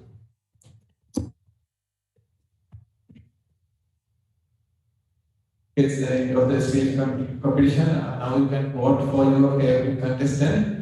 And thank you so much, Dr. Ingrid and Dr. Sarama, for your contribution. You can take a little rest. Now I would like to invite Dr. Rasanga Samaravina and Dr. Titus Kure to join us with the Honorable Judge Panel.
Number one is DC Rashmika.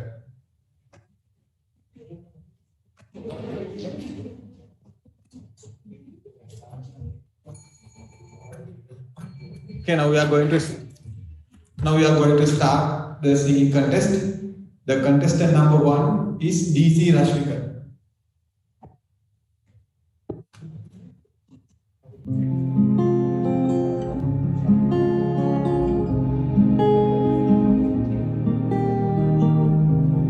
What would I do without your smart mouth? Drawing me in and you kicking me out.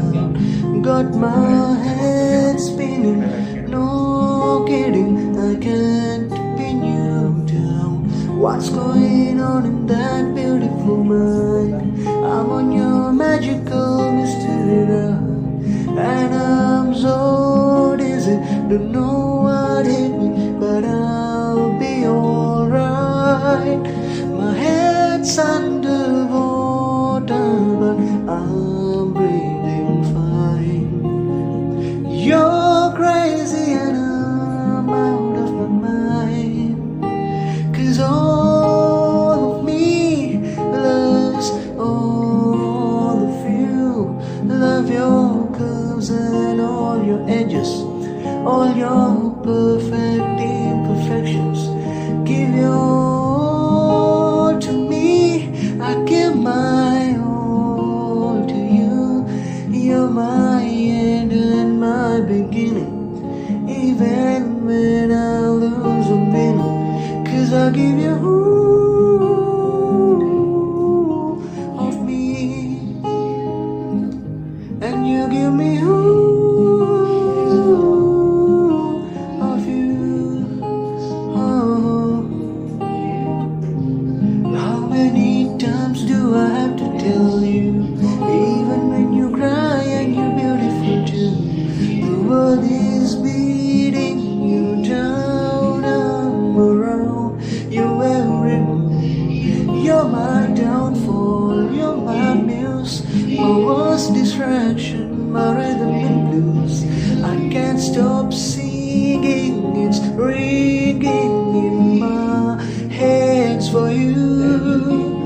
My head's underwater, but I'm breathing fine.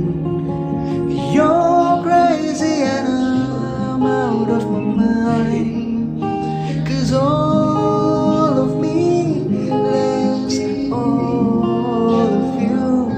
Love your curves and all your edges, all your perfect perfect imperfections. Give your all to me. I give my all to you. You're my end and my beginning. Even when I lose I'm winning. 'Cause I give you of me, and you give me of you. Oh, give me all of you. Cards on the table with both showing hearts. Risking it all, though it's hard. 'Cause all of me loves all of you. Love your curves and all your edges, all your perfect imperfections. Give your all to me. I give my all to you. You're my end and my beginning. Even when I lose I'm winning. 'Cause I give you of me, and you give me of you. I give you of me, and you give me of you.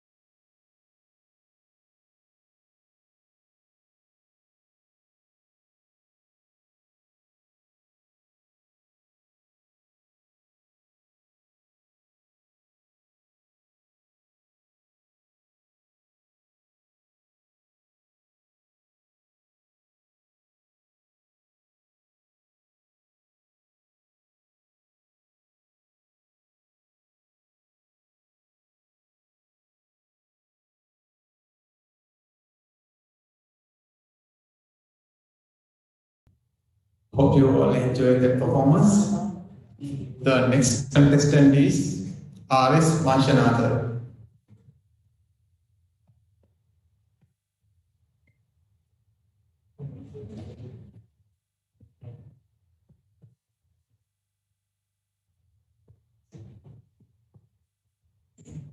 Now we are going to present the performance of the R.S. Vanshanathan.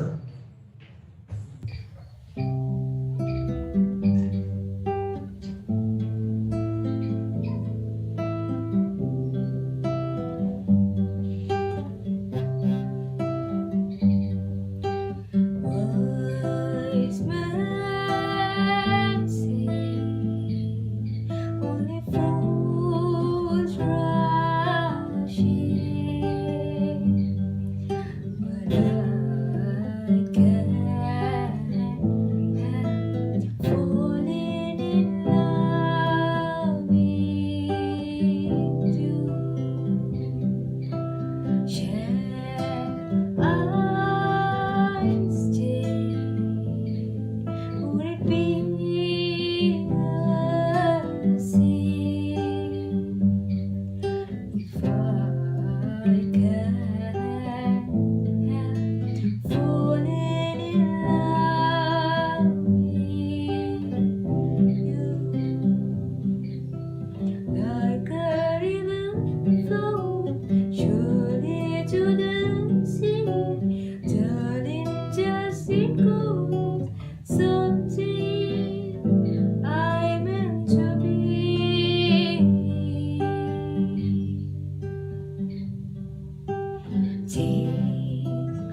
Okay, now we are going to move on to the next contest. He is H.J. Hamsajeet. This is the performance of H.J. Hamsajeet.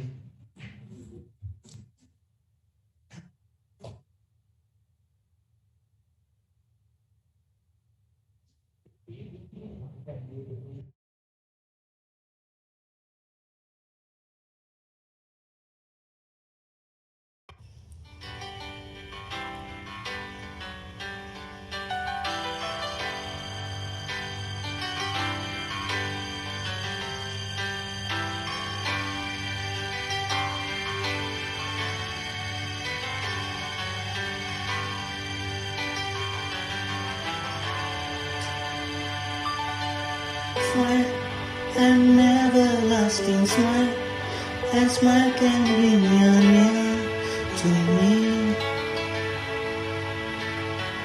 Don't tell that let me find your God, because that would bring a tear to me. This world has lost its glory. Let's start a brand new story now, my love. You think that I don't even need a single word I say. It's only words, and words are all I have to take your heart away.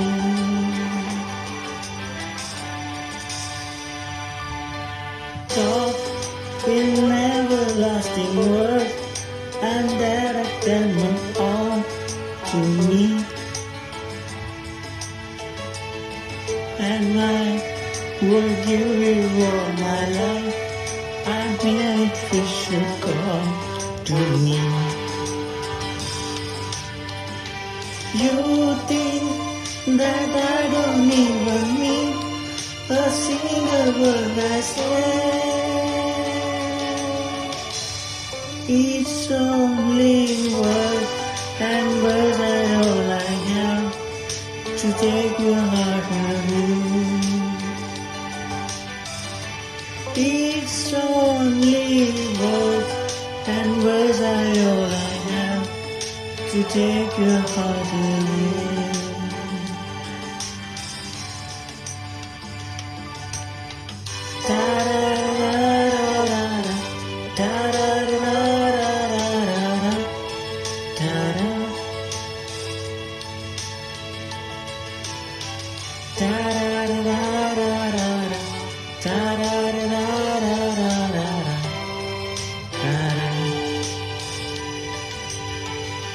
This world has lost its glory. Let's start a brand new story now, my love.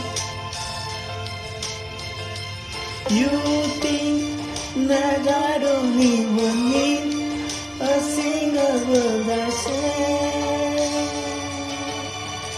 It's only words, and words are all I have to take your heart away. It's only words, and words are all I have to take your heart away. It's only words, and words are all I have to take your heart away.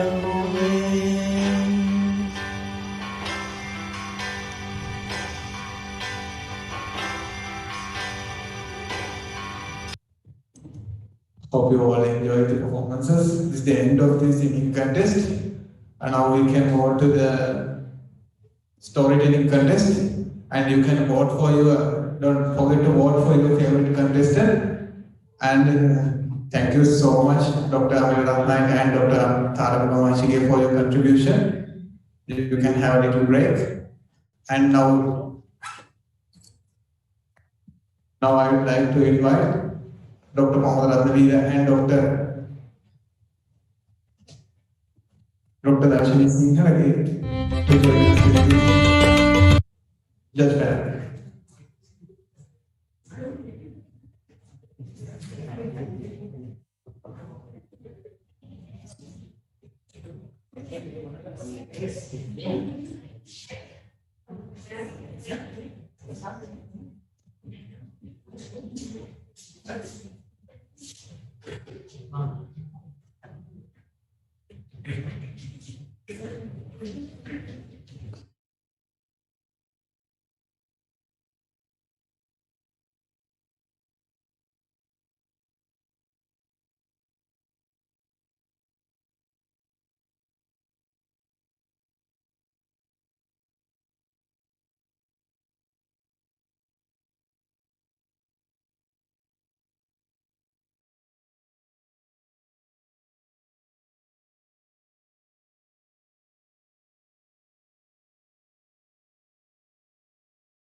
There's no greater agony than bearing an untold story inside you. And now it's time for the storytelling event. Our contestants are T.S. Cruz. Cruz, are you there? Yes, I'm here. So can you please turn on your video?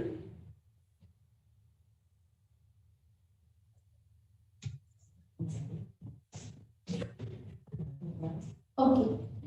Now you must select a number. Number 5. So this is your image. Now your preparation time starts.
Okay, Chris, now you may start.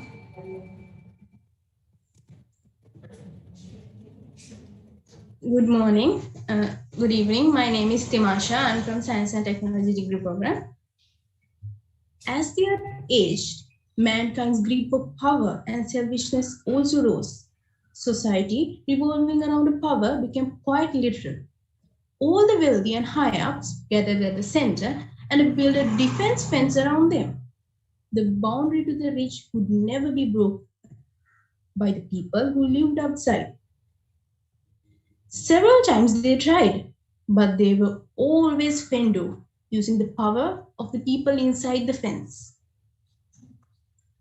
In fear of their lives and their kids, the people who lived outside decided to adhere into this system.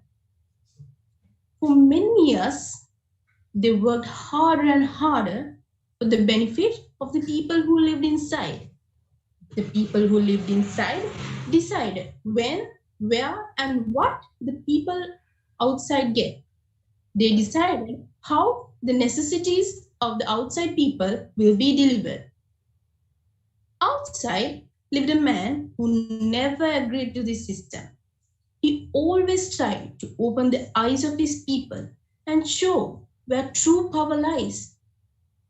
But as a fear was instilled in the mind of people who lived outside, for generations and generations, they feared to rebel against the people who lived inside. But this didn't discourage the main lead. He tried his best. After a few time, he managed to gather a few people, but not all. With the few people he had, he decided to charge against the barrier. As they were a few meters ahead of the fence, people who lived inside started to attack them. They threw smoke bombs and they attacked the people who were trying to break the barrier. All he could hear was a cough and cry of his people. He couldn't let his people in danger. All they could do was retreat. But this was not the last time. He encouraged his people to attack again and again this barrier. As time went on, the people who lived inside, as a retribute to these attacks, decided to limit their resources. As time went by, adults lost their power and children were in hunger. This went on and on again for a few years. The breaking point was when a kid died due to hunger because of the lack of resources. This made realize all the people who lived inside that the main lead was correct. So they decided to follow his path. Together, all the people who lived outside decided to charge against this fence. This time, they had a mission and a strategy. So, while we were distracting the people who were inside, another set broke the barrier and attacked those people inside with their own weapons.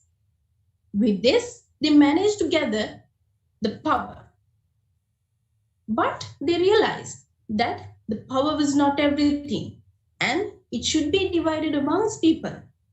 And they created a system where everyone was treated equally and there was no fence. Everyone can climb up this ladder.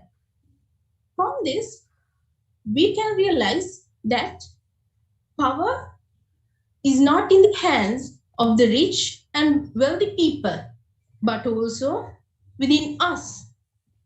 If we fight together, we can face any challenge, any injustice. This story is the story we live today.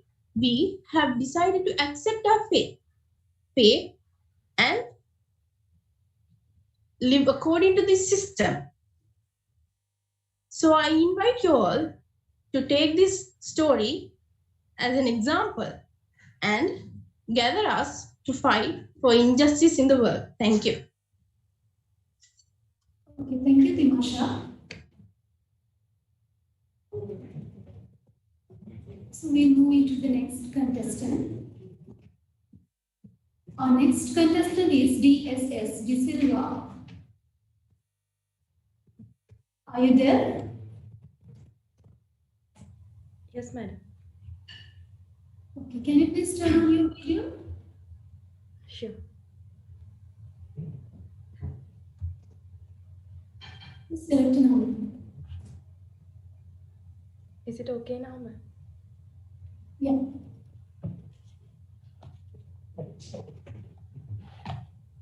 Please select a number. I go with number 5. Number 5. It's already selected. Please select. Sorry. Okay. Then I select number 3. Number three. So this is your image. Now your preparation time begins.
Through the darkness I see the light. Though confined, I be polite. With open eyes I dream of day, but never wish to run away. I have my story, and so do you, with ups and downs to pursue. No complaints, no regrets come my way, because I rejoice my life in my own way. Good afternoon, dear panel of judges, my co competitors, and the previous batches who uh, was doing a marvelous competition. So, this is a story of a boy called Dev.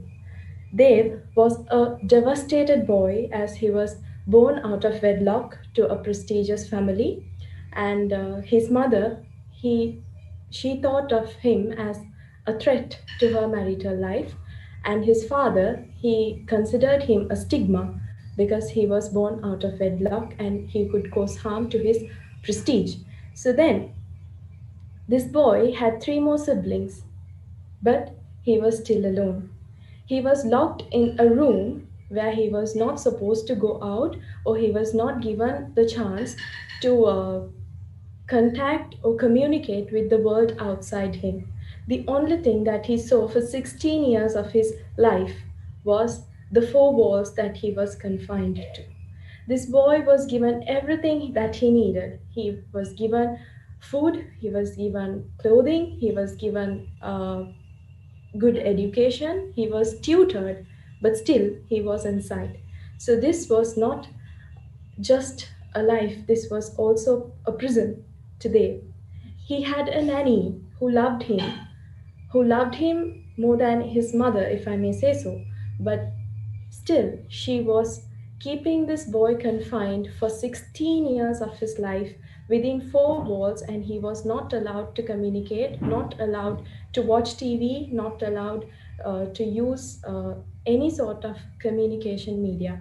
What he was allowed was to stay inside his house, to play with his toys, to read books, and that's what he was only allowed to. This boy never once complained. This boy had no regrets. This boy had nothing that he had to complain to his parents. What he had was only pleasure of the life that he was spending at his home. So he loved every one of his siblings. He didn't have any harsh feelings or any malign towards his parents. Also, he was very loving and kind to his nanny, but he thought that something must be there outside. And he always questioned his nanny, what is there outside? Can I see what is outside? So then, one day after 16 years, this nanny felt pity on this boy, the 16-year-old who was, in comparison to other boys, he was still alone but not complaining but rejoicing. She allowed this boy to go and watch TV at the TV lobby. That was 16 years later. So then what happened was this boy watched TV, and that's when he was exposed to the world outside him. He saw the blue sky, he saw the brown earth, he saw different colors of people, he listened to different languages, and then that's when he realized the books that he read, the news, the tutoring that he got from his teachers, the parents that he saw, there are more to that outside. But still, he did not have any harsh feelings towards his parents. What he started doing was quite amusing. He started drawing pictures. He started to draw the pictures of what he saw on TV on the four walls of his house. He drew, first of all, the father who considered him as a stigma. Then he drew the mother who considered him as a threat. Then he drew the three siblings who was really loving to him. And then he started drawing and creating the world in the confined space that he had. What happened next was really unexpected when his mother stepped into his room one fine day after 16 years of this boy's life. What she saw, she was awestruck and she felt the ground falling beneath her feet. She saw this boy's drawings. They were lively, they were they were purely loved ones. They had no hatred, they had no dark intentions, or they were just beautifully done.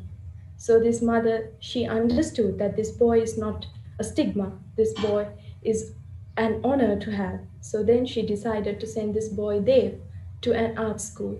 He started his education at the art school when the time he was 16, and then gradually he was rejoiced in the artistic field, and he was taken as not an illegitimate but a very legitimate one in the world of arts. So here is a picture of the boy looking outside a small hole from the box. This is Dev himself who portrayed his picture at an arts exhibition and which was recognized as a masterpiece in his artistic career. So, from this story, what I wanted to tell is we don't have to complain, we don't have to regret, we don't have to feel bad about our lives and what circumstances we are in. What we have to do is simply the other side. Rejoice life, enjoy your day because you have your story, you have your ups and downs, you've got to pursue your dream. But at the end of the day, if you have lived it in your own way and you have no complaints, then you have lived your life in the full meaning. So I remain with my story, and I hope you have so, with ups and downs that you have to pursue. Don't have complaints and no regrets.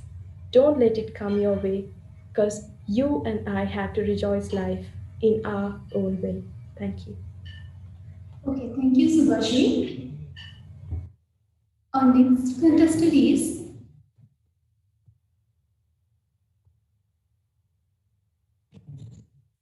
HKGG Jayatungar. Gayatra, are you there? Yes, I'm here. Please turn on your video. Okay. Can you select a number, please?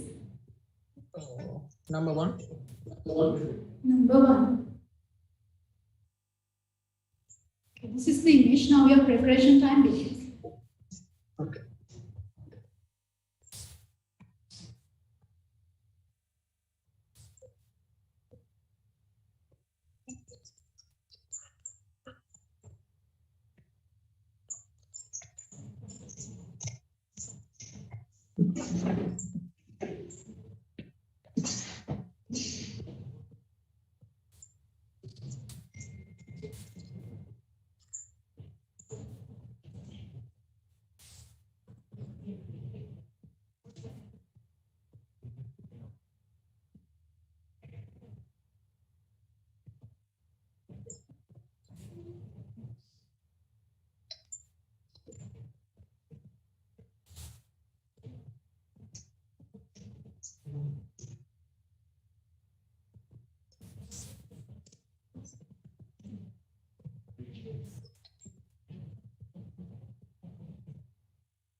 Okay, Gayatri, now you may start. Okay. I am Gatra Gatonga and I'm from SCG degree program. So good evening, everyone. So firstly, I would like to talk about life is looks like a film which couldn't give us another chance to shoot again. So this film has main two characters. First one is woman and the other one is man. So the woman do main roles than men in this film. So women spend various periods to act in their role. So such as child, last, younger woman and old woman. So they spend their valuable time to give their best performances to success to this movie. So firstly, child, and it has cutely. And secondly is Lass, and Lass has some arrogant and some emotions and some sensitively behavior. So and next one is women. So it is was responsible. And final one is all woman and it is mindful. So I would like to talk about again the life is looks like a film that couldn't even another chance to shoot again. And thank you. Okay, thank you, Gayatri. So that's the end of the storytelling event. And here's a kind reminder for the audience. Your votes will matter for the final results of the contestants. So please give your valuable votes for the contestants. So we will move into the next event.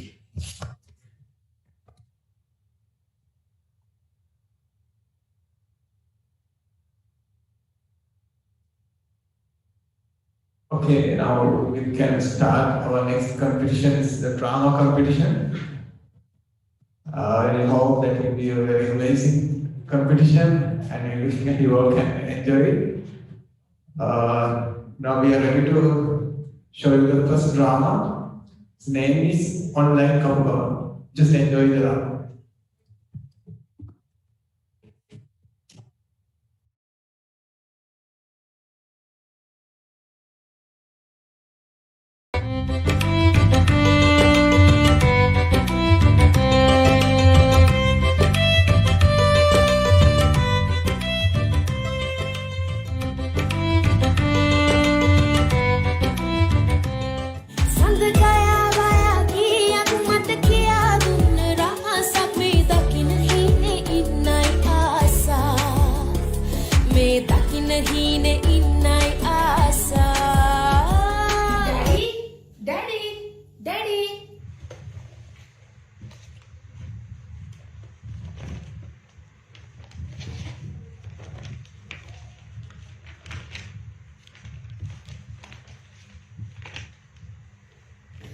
Daddy, so this is why you asked me to come here from America? To get married, huh? I only finished my quarantine period. You bring me here to Sri Lanka. I know currently I would never come here. These foolish Sri Lankan boys aren't fit for me, Daddy. They don't even seem posh. I want to have a guy like an actor, like villain character. Plus, I want him to have a six-pack also. No. That's not good, daughter. Whenever you marry, you should marry a Sri Lankan. I also like Sri Lankan. Already my fellows found a good boy for you. They are planned to see you in VIA apps called Boom, Zoom, something like that. Don't care, I don't know the correct word. So same sound now. I have planned all things for that. Go. Get ready, sharp at 9 a.m. What's in God's name are you talking about, Daddy? I'm not ready to appear in front of them with a damn sari. Not at all. No. You don't need to wear a full sari. Just wear a border over your blouse. Only see the upper part enough. Only see.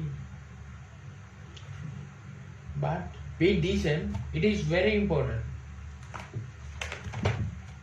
Okay, fine then. I will do so. You are so annoying, Daddy. Sweetie, quickly schedule the meeting. It's 9 a.m. now. Yes, sir. Yesterday I scheduled the meeting. We have to host the meeting today at 9 in the morning. All the stuff are ready, sir. It's good day. Today I welcome you all who came here for the proposal for the daughter of our Honorable Mahadana Mutta. So kindly inform all you after your name call. Please describe yourself, qualification, and your assist. Okay. So first chance is goes to Mr. Sadduvita Arachnake Nanapurna Vidusanga. Ibovan Mahadanamutte. I'm here to have your permission to marry your daughter. So, when it comes to me, I'm 38 years old, handsome boy. I have a Bachelor of Science degree. I have a very big cow farm. So, I hope I can take care of your daughter. You will never meet a young boy like me. I like to marry your daughter. I will waiting for your permission.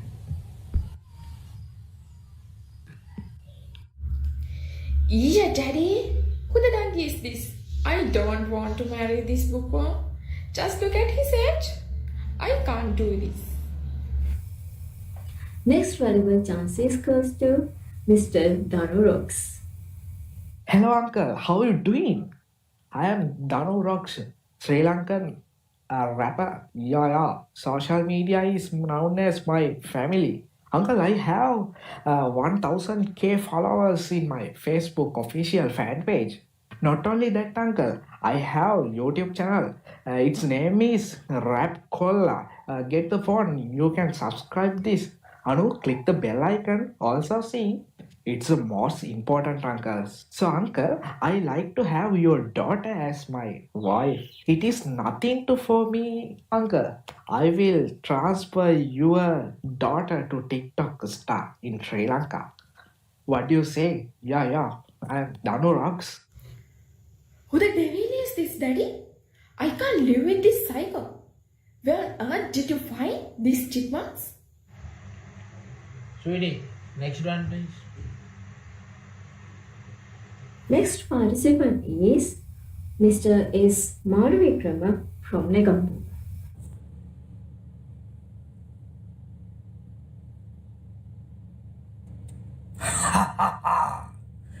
Hey, uncle. You heard my name? Right.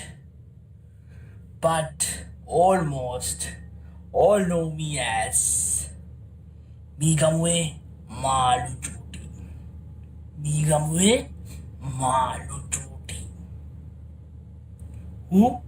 Migamwe Maluchuti. You can ask of me from everyone, right? About this Maluchuti. I have 10. How? 10 Malukada. Okay? 10 Malukada in Nigambo market. Uncle, you know, it is only been a 1 month since I killed 2 person. How? 2 person come out of the prison. Okay? We are safe as long as prime ministers, presidents are there. Uncle, you know, you cannot even find the word politics if we were not here. Okay, uncle, politics will never exist without us. It is my pleasure to marry your daughter, uncle. So what you say? Would you like to accept me as your son-in-law? OMG, Daddy, he's the one. Look, how has he financially succeeded? Look, seems like a villain in a Hollywood film. I like him. Next one.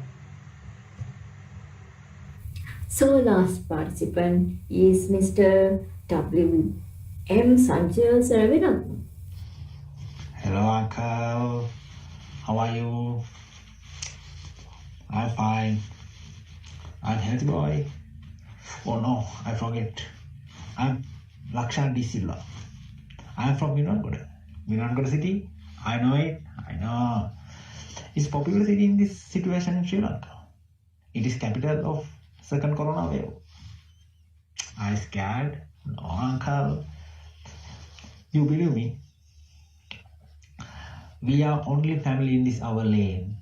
Protect this coronavirus. Our relations, our neighbors, they can't protect this virus. What secret? My mother is doctor. My father is head of health department.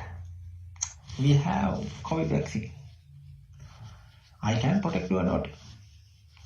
I like marry your daughter. I need your answer. I think you like me. I know it. I wait. Please tell me answer. Bye, uncle. Thank you. Oh, finally. He's the man I was looking for. We will never find such a man. I'm pretty sure he's my daughter's husband. He is my daughter's husband. I'm happy now. Finally, the one who marries the daughter of Honorable Mohadana Mutta is Mr. Sanjay Sanaviratna. Congratulations, both of you. What the hell is this, Daddy? Music.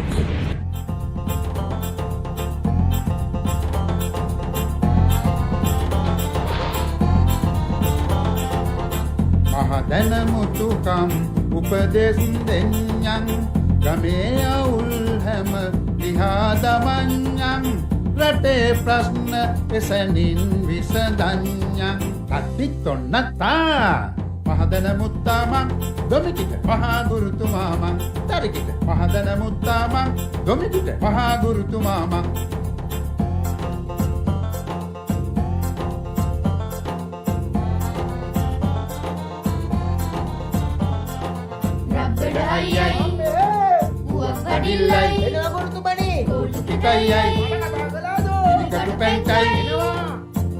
ඇයි ගුරුතුමනි පොල් බෑම වුණා? පොල් බෑම වුණා. ඉන්නවා. පොල් ඕන ප්‍රශ්නයක් විසඳන්නන් මහදැන මුත්තාමන් ඕන ප්‍රශ්නයක් විසඳන්නන් මහදැන මුත්තාමන්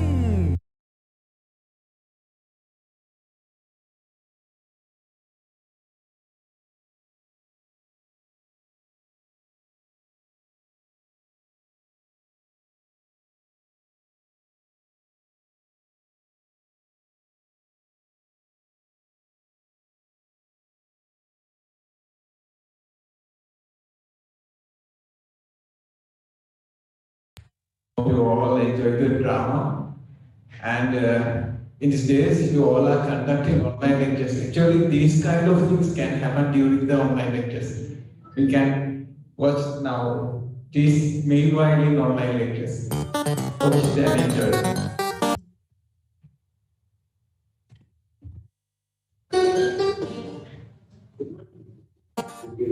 Good morning, people. Okay, it's time for our lecture.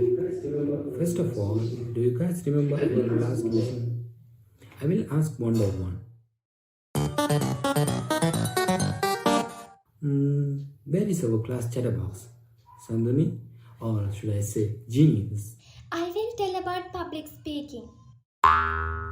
First thing is, we should have a big self-confidence with relaxed mind. Otherwise, we can't do it properly. When we are doing public speaking, we should not be fear with anyone, with anything. Because English is not our mother language.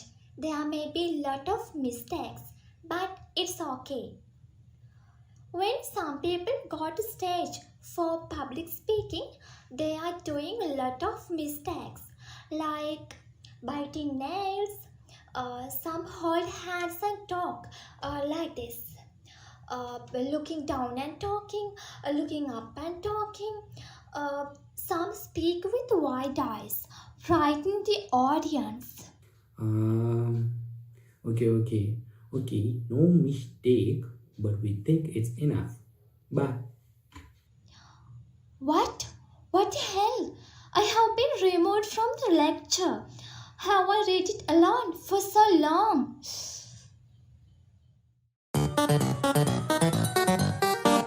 who's next? Stella, right? Oh, another brickhead. I'm out of here. Stella, here, hey. Had enough sleep? Sorry, sir. Did you write your note? Then tell me the tense of this sentence. He goes to school is simple present tense. Okay. Tell me the structure. Subject, verb, object. Singular subject, singular verb, plural subject, plural verb. Can you give me some examples? Example, I go to school. My mother prepares our meals. He cuts a tree. We learn English. My sister goes to library. Actually, kind of strange, but she answered all questions correctly. Okay, now attention. Don't sleep here, okay? I'm teaching right now. If you want to sleep, just get out of my class. God, these kids are giving me a hell of a time. Okay, now we move to the next person. Where is Tishani?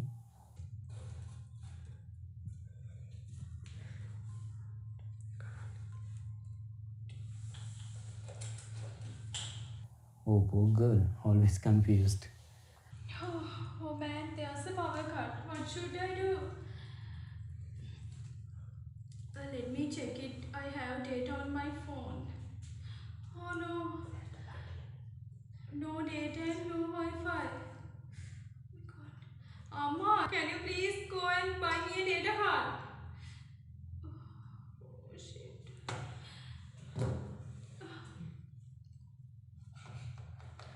That's it. I'm finished. All this happened just when I'm taking my end exam.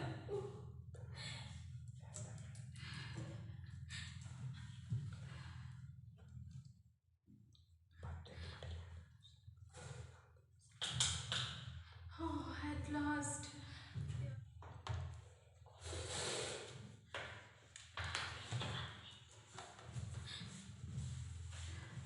Hello, Anne. I'm in a big trouble. I gonna get a repeat for that sure. What should I do?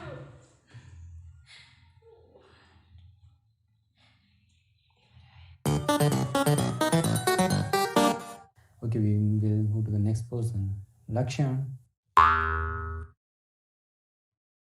Good morning, sir. What? Wait, what? Are you doing brushing? Sorry, sir. Oh, never mind. Just tell me how to paraphrase. Okay, sir. Understand the meaning of the text very clearly. Identify the relationships between the parts of sentences. Change key vocabulary, different forms.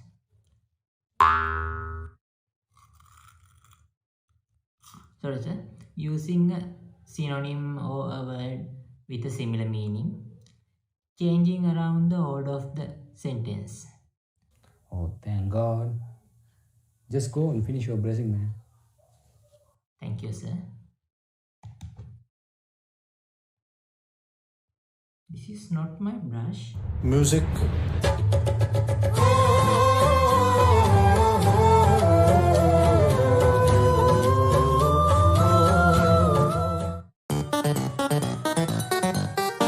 Cousin.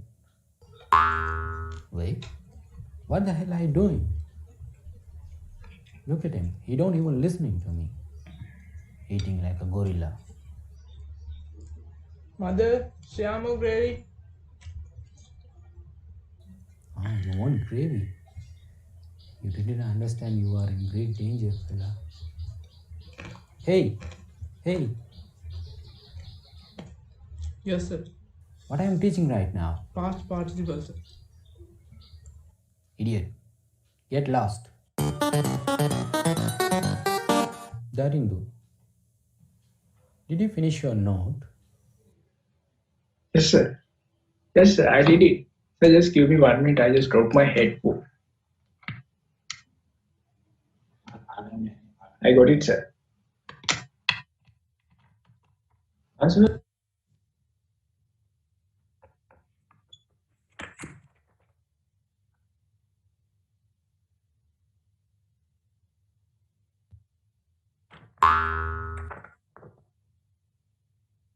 No. You can't find it, right? Sorry. Oh, nice. You won't find your next exam marks either. Maybe it's in the next room, sir. Just wait, I'll bring it, sir. Okay, guys, now I'm going to give you some assignments. Let's go. Yeah. Did you hear that sound? Yeah, but is yeah, we have a lecture. Watch, this idiot plays silly games in my classroom. And where is it coming? Fool. Yeah.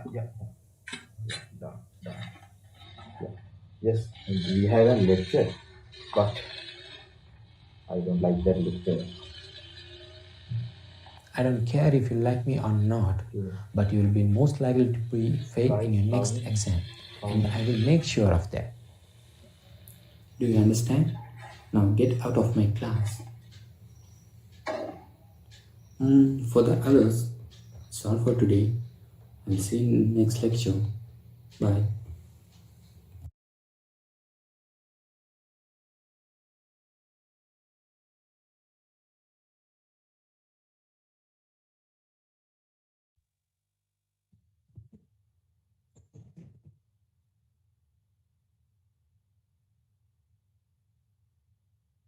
Okay, now we can move into the next drama. It is social distance and social media. Enjoy the round.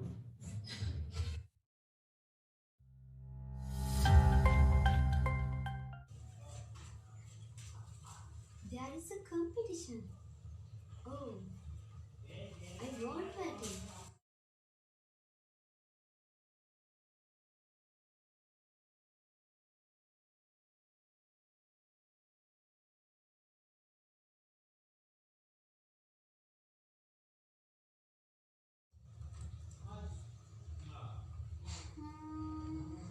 Can I do this?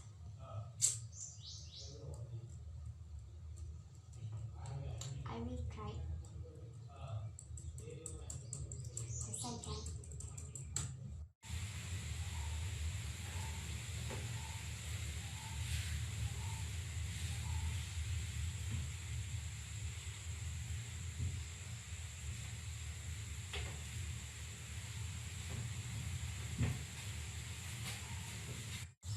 Oh, oh my god, I got no heart rate. Look at this. That boy, he is very handsome. He's commented to me. Oh. I will upload again. That selfie was very beautiful. I upload again. Daughter, what are you doing? While I was doing a little work, Mom. Did you say work? What work? There is a competition from our English society. I will register for this, Mom. Good girl. That technology is something that needs to be used carefully. At first, it is very difficult. I know my daughter understands everything very carefully. You can't go wrong.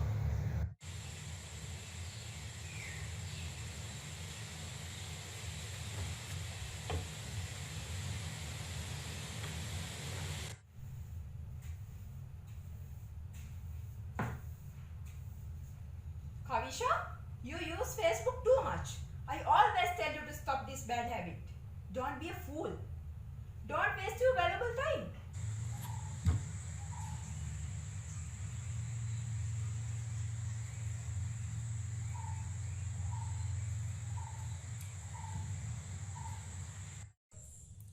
Hello everyone, now is the time to you have been waiting for.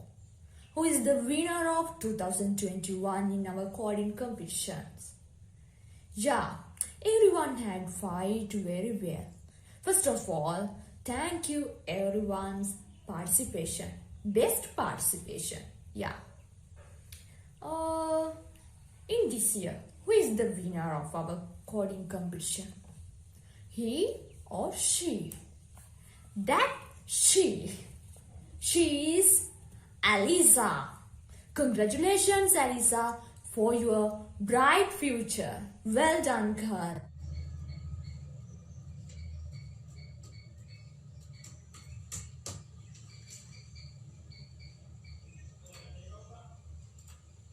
Oh, yes. Mom! Mom! I won the competition. Wow, my daughter, I'm so proud of you. Oh, girl, you always act badly. So I will punish you. Yeah, I'll control you. Now you can see my power. Ha ha ha ha ha.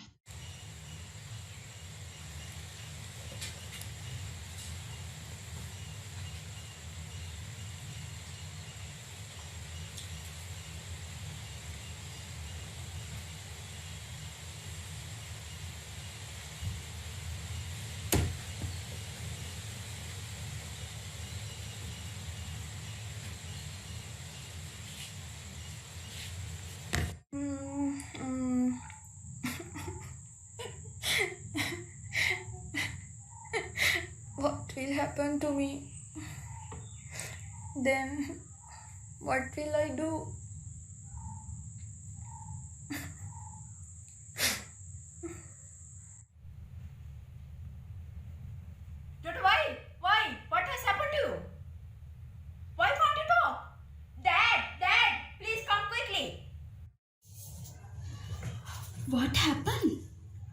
my dear daughter, what to do now? Oh, wait. Let's go to meet the doctor. Oh, no, wait. I'll call you the doctor. Hello, can I speak a doctor? Hello, doctor. My daughter is sick well. Please, I need to treat her well. Can you treat her? Okay, doctor, thank you. Well, I can understand this situation. Actually, I have handled so many cases like this. It causes because of the bad addiction of social media. We are conducting some programs for those who are addicted to the social media. So you can join these sessions on every Wednesday at 8 a.m. You can join these sessions too. Um, so, what do you think about social media? Is it good or bad? In one hand, social media is a rich source of knowledge. We can get every information which happened all around the world within 1 second. And the other hand, it causes some mental issues like case. And also some family bonds are drifting apart because of social media. So using social media is like eating curd with knife. If you use social media in good manner, then your lives will be success. But if you use social media in bad manner, then your life definitely destroy. So it is your responsibility to use social media in good manner and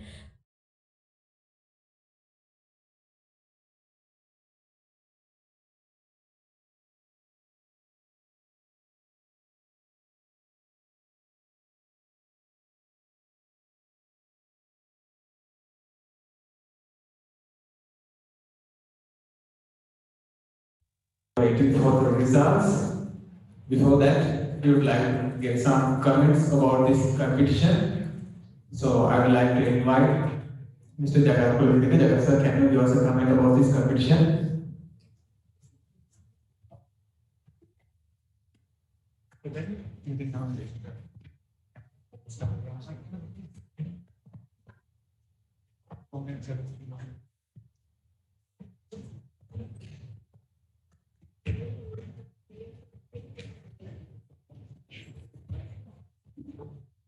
Thank you very much for giving me the opportunity, and I would like to thank Faculty of Applied Science for inviting us for this session.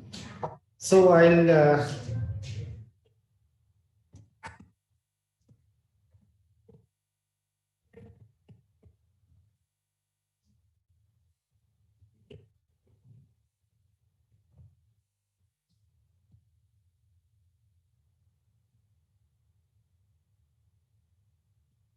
right, thank you.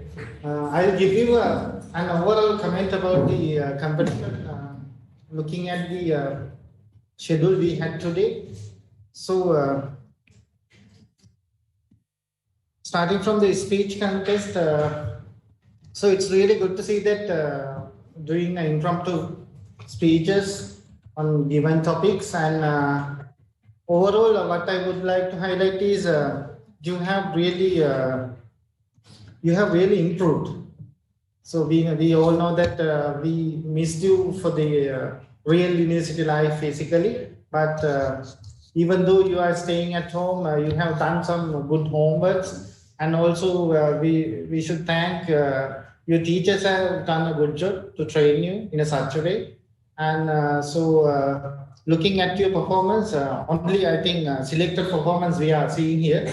Anyhow, doing an impromptu speech like this in a shorter time period is quite challenging. So looking at your performance, you are really doing well.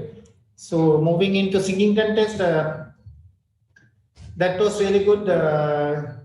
I think that those also you have panel of lecturers have selected those music videos. So, but they are really good and quite into such a standard, and we are really hopeful that we can improve these type of talents, which we consider as soft skills, and I can assure you that when you join the industry, this type of skills will help you to improve your career.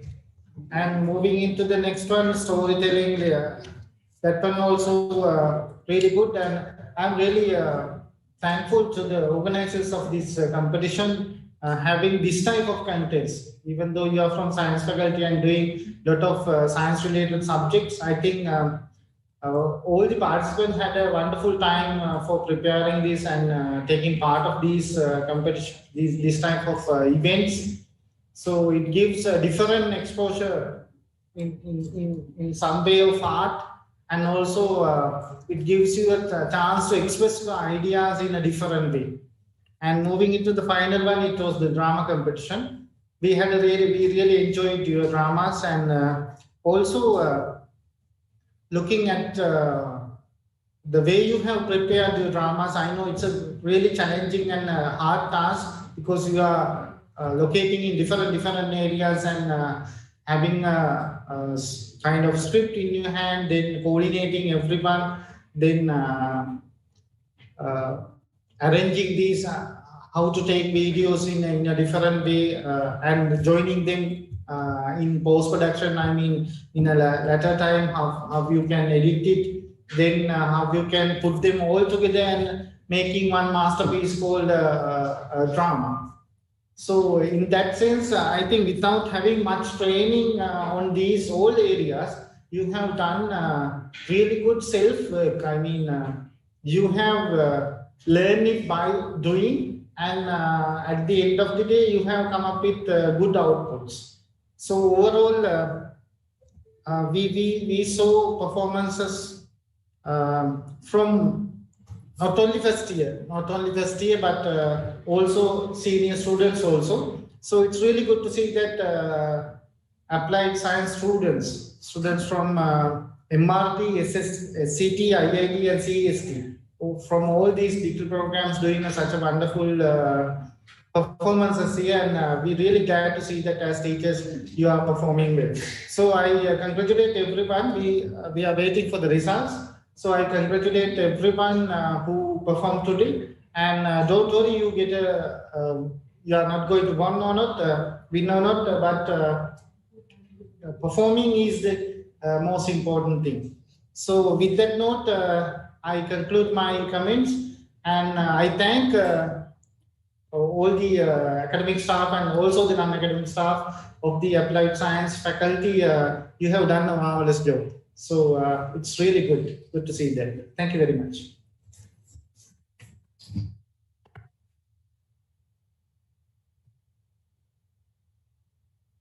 Thank you, sir. Thank you so much for your valuable comments. Now this is the most awaited moment. I have received the results of the finals. We are going to present the first results, the results of the debating competition. Who will be the winner of the debating competition?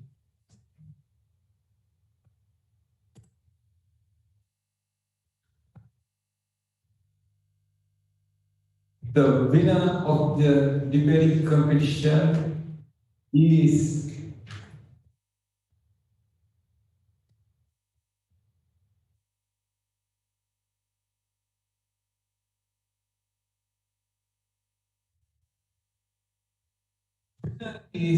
Team CST second years, and Team SCT became the runner-up of the debating competition. Congratulations, both teams.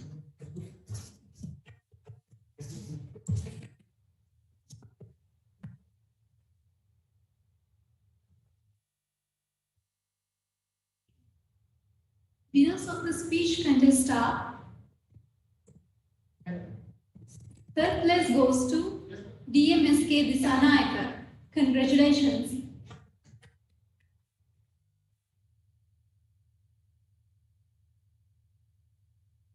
Second place goes to Vinavi Anuttara. Congratulations, Vinavi. First place goes to Kelly Pereira. Congratulations. Now the results of the singing contest. Third place goes to H.J. Hansaji. Second place goes to R.S. Manchanathan. And the winner of the singing contest is D.C. Rashmika. Congratulations all. So here are the winners of storytelling competition. Third place goes to HKGG Jayatungar. Congratulations. Second place goes to T.S. Cruz. And first place goes to D.S.S. De Silva. Congratulations. Finally, the results of the drama competition. Third place goes to the drama Social Distance and the Social Media. Second place in drama is Meanwhile in Online Lectures. And the winning drama of the drama contest is Online Cover. Thank you so much. Actually, this is a effort of more than 2 months. We had to do this under this pandemic situation with the online platform. It's a bit difficult task, but we think that we win this task. We have won this task. So thank you so much for your contribution. We have come to the end of this session, end of this occasion. So thank you so much, all the participants. Thank you so much, all the lecturers, for your participation. We highly appreciated your presence here. And now we are going to wind up this session. And this is a special announcement for you. We have arranged lunch for you. And